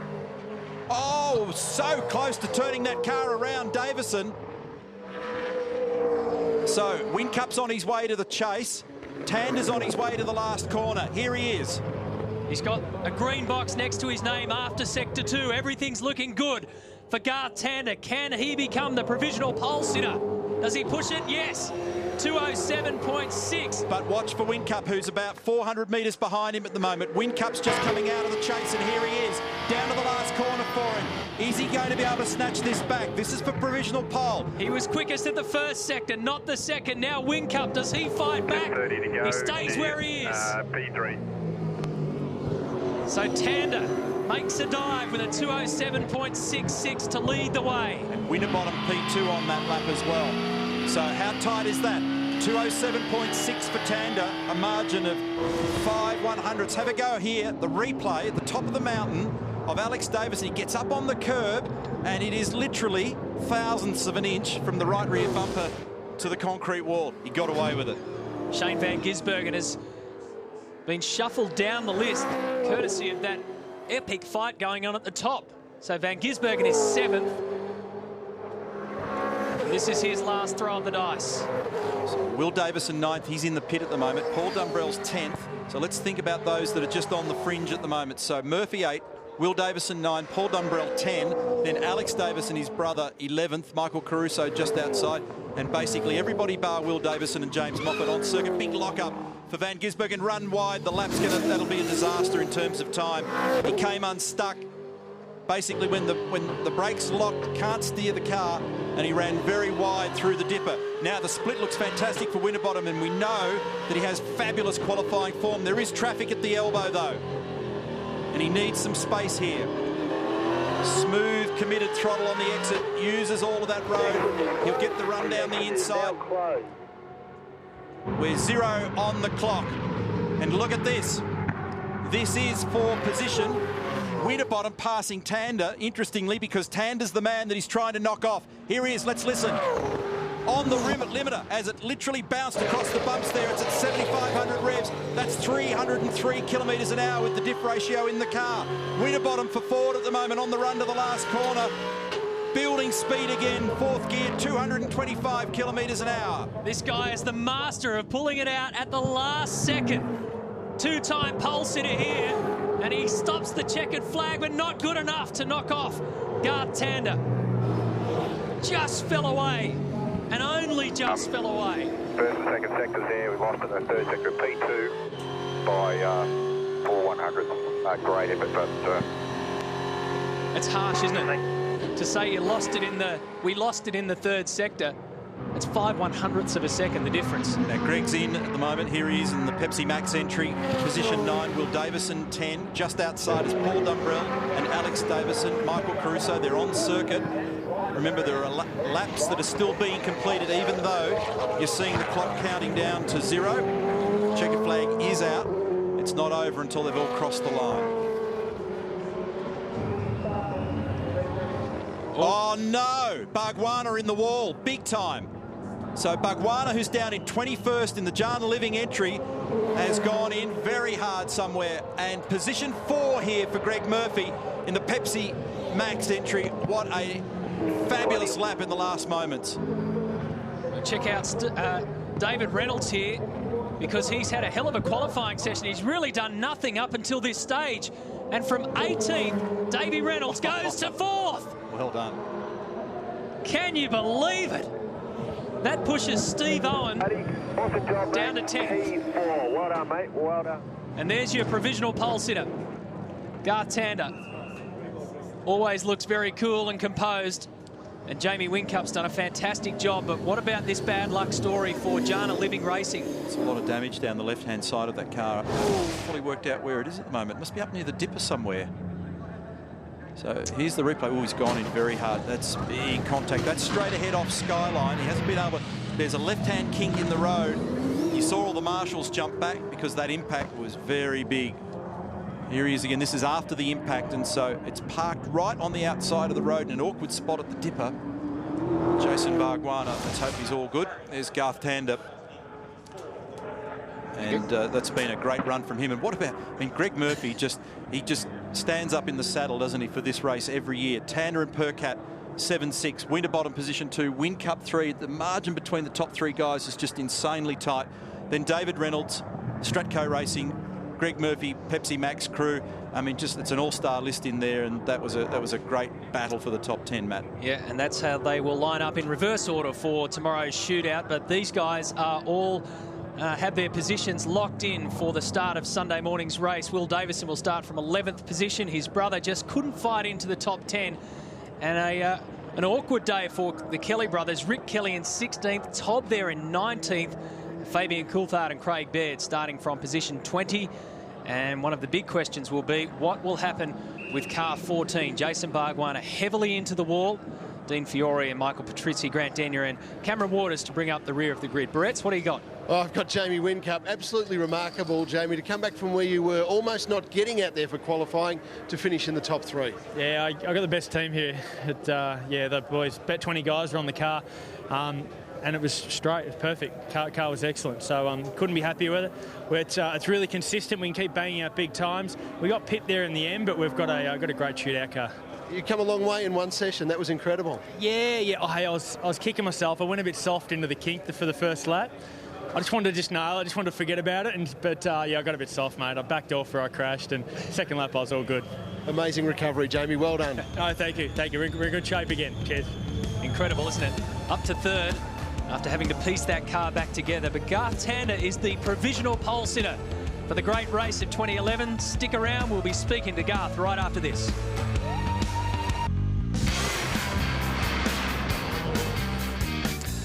Well, the lights were on. They knew he was coming. And Garth Tander delivered 2:07.664 to be the fastest man in qualifying. So stage 1 of this puzzle is complete. All of these guys will tell you don't do any celebrating at this place until late on Sunday afternoon. But when you start like that, I reckon it's not a bad way to celebrate. Garth joins us on the desk. Congratulations, mate. A really good lap. And it seemed to be quite difficult out there to just find those little tenths that you needed because the pressure was coming. Yeah, it was. It was actually a surprising session because it wasn't as fast as everyone was expecting, I don't think, because this morning we were all in the 7s, high 7s, and you'd expect a bit more rubber to go down and a bit better conditions this afternoon, that we'd all be low 7s. And that wasn't the case. So out of the gate, we did an 8 dead, I think, on the first run or something like that. And it wasn't, the car was really good, just the speed wasn't there. So we just tuned away. We were always in the top 3 somewhere thereabouts. So it was good to be able to tune the car with small adjustments. And there we go, 7-6, got the job done. It looked to me as though, Garth, that there was a bit of a step up at one point in it, although you clearly clicked into a setup that gave the car the lift that it needed. Yeah, we made a change to the rear of the car from the first set to the second run, and that made the car a lot better. And then from then on, it was just fine-tuning. And then the last run was I think we did a 7-8 on the second last run to a 7-6. And really, we made a change, but I think it's more about just tighten the belts and away we go. Sucking it up. Yeah. You've won here twice before. You've had pole here twice before as well. What is the key to a good lap here? Keeping it off the walls, being as brave as you dare and getting away with it effectively, because, you know, we're starting to get deep into the weekend where a big accident can really derail the weekend. So it's be as brave as you dare without risking the car. So we've gotten through this one, and this one's probably the more critical one because everyone gets faster and faster and faster and gets braver and braver and braver. So now we get to the shootout, and the shootout's just about what you're comfortable doing and getting it over the line. So I don't think I've ever been a provisional pole here before. I've always got pole in the shootout. So we'll see what happens tomorrow. What happens with weather, what happens with the car. But our car, good thing about our car was it was doing it on its first lap of every run. So for the shootout, that's a good thing. But really, shootout doesn't mean much come Sunday morning, 10:30. It's great if you can start at the front, that's nice, but really Sunday 4:30 is when it really counts. All right, let's take a look at the highlights from this session. Obviously, GT, you wouldn't have seen any of these, so you get to see a few of your counterparts in tow. This is Mark Winterbottom. Boy, he did a typical Mark Winterbottom job, waited until the very end. Some of the laps that Steve Owen did were quite extraordinary. He really had to wring the neck out of the car 49 to get his position inside the top 10 shootout. A little bit of a kerfuffle here between James Moffat and Will Davison, your ex-partner in crime, but everyone got away okay. And you would have known this, the Team Vodafone guys were coming. Yep. But gee, it's extraordinary, isn't it, Garth, when you think about this car was all bashed up and battered and bruised before this session. Yeah, I mean, these guys are pretty good at fixing their cars. Most of the cars now are... Well, Wally getting a bit wide there. Carl Ryan getting a bit wide. But most of the cars are built now that you can repair them quite quickly. So you can get away with an accident. Obviously, it's not ideal, but those guys have proven in the past that they can fix a car pretty quickly and get it back to where it needs to be. The really hard thing for everybody in this session and for you and all the drivers, though, Garth, and that was so close for Alex. I know.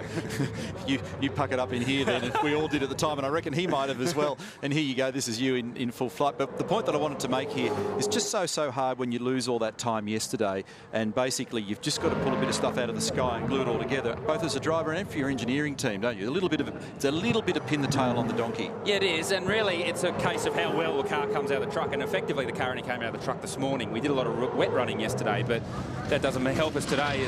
Bugs, he went in pretty hot there, so a bit of damage for some of the teams, but, you know, we had to start from scratch with dry running today, and our car rolled out of the truck pretty good, and then we've tuned it, fine-tuned it here and there along the way. So, certainly I think you'll find tomorrow morning in the final practice session, the hour-long practice session, if anyone's got any major evils they need to fix, that's the one that they need to fix it in, because obviously that's the last serious run before the race. Now, we know you've been mentoring your young teammate Nick Percat, making his debut this weekend. I don't know if you know, but before that session we had a chat to Nick, and he delivered pretty straightforward that he just wanted, provisional pole off you, if that was okay. So you've done your part of the bargain. Let's see what he's got to say about it. I think he's with Larko. Now, Nick, I know you didn't drive the car yourself the first place there, mate, but great effort by Garth. We know to win this race, reliability, you've got to have a comfortable car, but at the end of the day, the car's got to be fast. You must be happy about the speed of this red thing. Yeah, getting the car, credit to HRT, the car's rolled out, same as Phillip Island, we rolled out back on the pace, and it's proven no real dry running, and it's banged on pole. He's a bit of a, I don't know, he's an awesome steerer, so that's what you get. And Nick, what about you for your role in the team, mate? How have you found the car? Because it's not your job to qualify, but it's going to be very much your job to keep on the pace and to hand Garth back a car to hopefully win the race. I mean, are you comfortable in the car at speed? Yeah, no, I've been very happy with the car. In the dry, I was actually one of the quicker drivers over the top of the hill, so the actual mountain isn't scaring me. I just need to actually work on a few of the easier corners. It's strange, so it's looking forward to it. Up for the challenge, and the team has complete faith in GT, so it's a compliment to me, really, so it helps you go along. I reckon they got a bit of faith in you too, mate. You'll be right. Good on you, Nick. Thank you. Thanks. He's a great young bloke, isn't he? Can you work on his confidence, please, GT? This is the start list for the top 10 shootout. So if you work from bottom up, Steve Owen will go out first in the shootout, then Shane Van Gisbergen, Lee Holdsworth, your teammate James Courtney, then Lowndes, Murphy. David Reynolds did a great job right at the death there to get inside the top 4, then Jamie Whincup, then Mark Winterbottom, and then yourself. How are you with the one-lap dash? I mean, you just do not appear in any way, shape or form nervous when you come here. A lot of the guys say it takes until Saturday afternoon, no matter how many times you've been here, to get used to this place.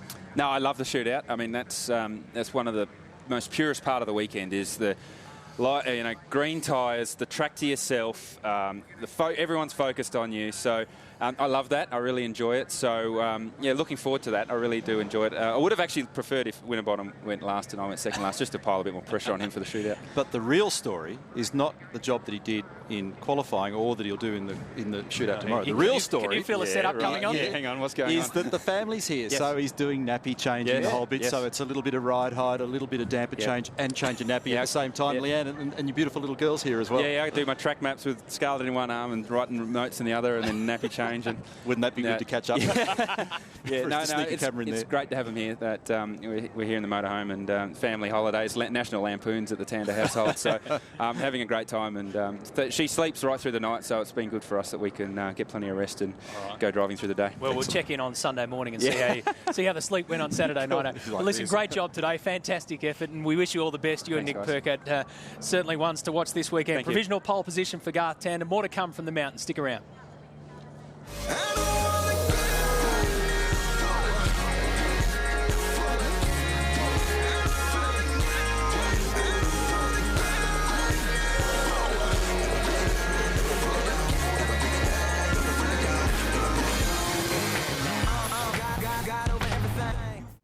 In Sydney's 7 News at 6, live reports on the Central Coast boy facing drug charges in Bali, how your tax dollars were spent on a Sydney nightclub, and Taronga shows off its revamp.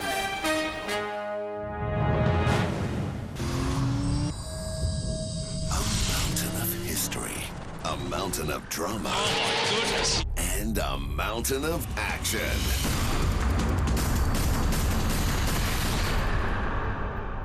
The Super. So after that 40-minute qualifying session, pit lane is now abuzz with tales of triumph and plenty of woe as well. Up and down the lane, Garth Tander, provisional pole sitter, both Holden Racing Team cars inside the top 10. Both 888 Racing Team cars inside the top 10. 2 out of the Kelly Racing stable have made it inside the top 10, but just 1 out of Ford Performance Racing has made it into tomorrow's shootout. Barrett's is with the man who's qualified second. Well, Mark Winterbottom, a tremendous result. That was so close to being the fastest time. Yeah, it's good to be in the shootout. You obviously want the car to be as quick as it can be in that session, and it was borderline. I snagged the front just at the chase, and it was on for probably a 7.5, but ifs and buts, we come tomorrow, we do 1 lap, and hopefully she's good enough.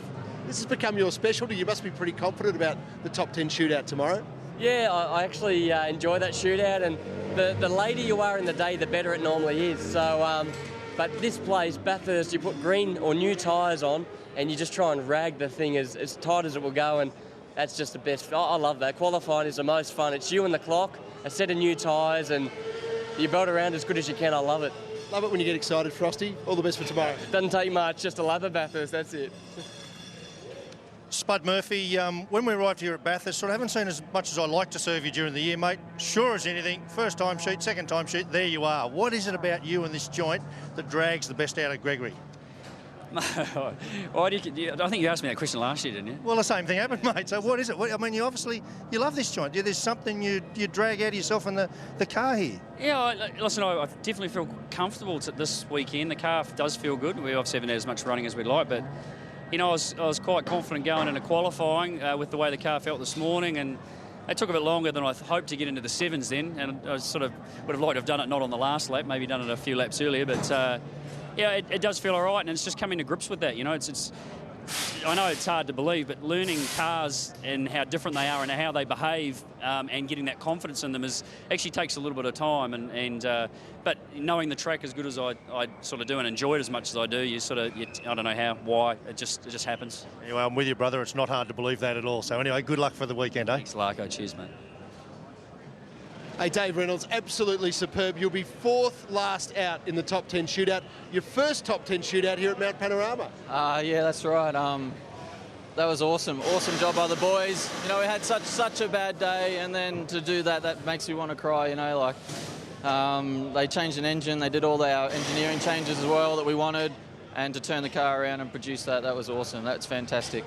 So, Dave, what was it that clicked? I mean, that is a huge jump. Given that you've been improving all season, what came together today?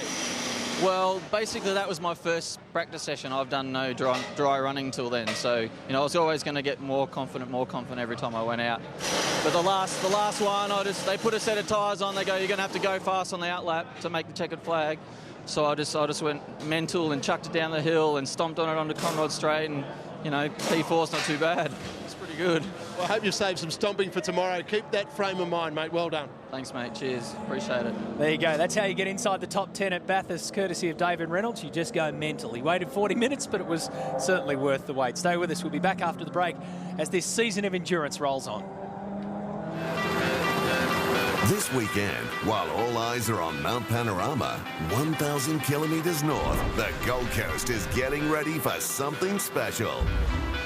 In 2 weeks, the Armor Gold Coast 600 will explode onto the streets of Surfers Paradise in a fitting finale to this year's season of endurance. Cars everywhere. This will be carnage. Whack! Have you ever seen anything like this? 2 massive concerts, 28 international drivers, the toughest street circuit in the world. And the backdrop, well, there's simply none better.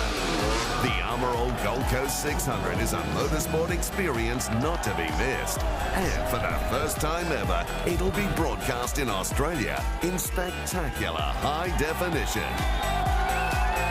For all your ticket, event and broadcast information, visit v8supercars.com.au.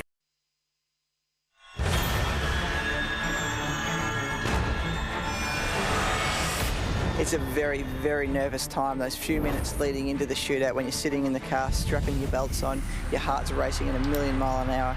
It's time to turn up the heat. When you make the shootout, there's one car on that track and you can't hide. From the moment you start the lap to the moment you finish, you don't take a breath, and it's just one wild ride that doesn't compare with anywhere I've ever been. This shootout is a big deal. To get that one lap right is very hard to do. Look at Lowndes' maximum attack. There's nothing left. Down Conrod Straight. Watch the splits. Everyone that's around, team members, co-drivers, everyone's there riding with you. Internally inside the drivers, it's so important to get your car around that track as fast as anyone else. Mate, good effort. P2 for now, P2. The shootout lap at Bathurst is very, very special. It's the only time you're at one in the car, no one's annoying you, no radio chat, fresh set of tyres, out there on your own, no worries about traffic, and drive the car as fast as you can. And it's pretty nice and neat and tidy, very committed, a good job. The whole of Australia is watching. It's our biggest race. You go past the big screen, you can see yourself on the big screen, the helicopter's running beside you. It's a pretty insane feeling, and definitely the best lap of the year is the shootout lap at Bathurst. Quite simply, the most incredible lap you're ever going to see. Yeah, the top 10 shootout at Mount Panorama really is man versus mountain. That is the list. It's not a good sight if you're a Ford fan. Only 2 of the Blue Oval boys inside the top 10, headed by Mark Winterbottom, Shane Van Gisbergen, the other from the Blue Oval side of the fence. Interesting for me to consider, though, just how tight it was at the top, Matt. If you look at the margin between Garth Tander, who's got provisional pole, and Steve Owen, who just squeaked into the 10, we're talking a fraction less than half a second. Now, I mean, I just can't explain how intense that is and how hard those competitors have got to push to make that happen. It's amazing. So spare a thought for those that didn't quite make it. Will Davison, Paul Dumbrell, Alex Davison, they missed out by about half a tenth of a second in 6,200 metres of racetrack. And there's a couple of other blokes that are probably scratching their heads too. The first 2 names you just mentioned there are quite fascinating, Will Davison and Paul Dumbrell. I mentioned there's only 2 Fords inside the top 10. At one stage, FPR had all 3 cars in there, and those 2 guys just missed, just on the edge of the bubble. Some notables who were further down the track who we would have expected to see further up. Car 15 of Rick Kelly down in 16th position, and Russell Ingall in his 200th championship event start this weekend, way down in 25th spot. And clearly they've not sorted out the gremlins with Stephen Johnson's car after Phillip Island as well. But whatever, tomorrow is going to be an absolute ripper. Tomorrow is another day. Tomorrow is shootout day here at the Mountain. Do not miss it on 7 from midday Eastern time. So from midday Eastern time, you'll see it right here on 7, right throughout the afternoon. A lot of great racing as well. And also on Sunday on both Channel 7 and then 7 Mate, you can catch us. We're simulcasting in high definition live all day from 7 o'clock Eastern on 7 and 7 Mate. The Super Cheap Auto Bathurst 1000 coming your way this weekend. We've had a great start. Garth Tander is the provisional pole sitter. Hope to see you again tomorrow for the one-lap dash. Who will be the pole sitter for this year's great race? Hope to see you then. Thanks for your company. Bye for now. It's going to be massive. Big problem for James Courtney. Whincup wins in Abu Dhabi. Fantastic start, guys. Looking forward to a big year. James Courtney gets his first victory for the Holden Racing team. It's a knockout blow for Tander. Madness. That's just ridiculous. For the first time, Kelly Brothers Racing will salute the checkered flag. Shane Van Gisbergen, a moment to remember. That's massive. Oh, the launch on the grid. I don't think I've ever seen anything as ferocious. Great job again, Jamie Whincup. These are bright days at Team BOC. Jason Bright, another win. This is going to be as wild as it gets. Now forward breast. Whincup goes off. Van Gisbergen goes off. Unbelievable restart. Rick Kelly went straight through. The Gears gets it done in the top end. Little Scarlett Tander, this is what Daddy does best. And Whincup will get his 6th race win of 2011. 80 career race wins for Craig Lowndes. Tim Slade in second. Craig Lowndes and Mark Skaife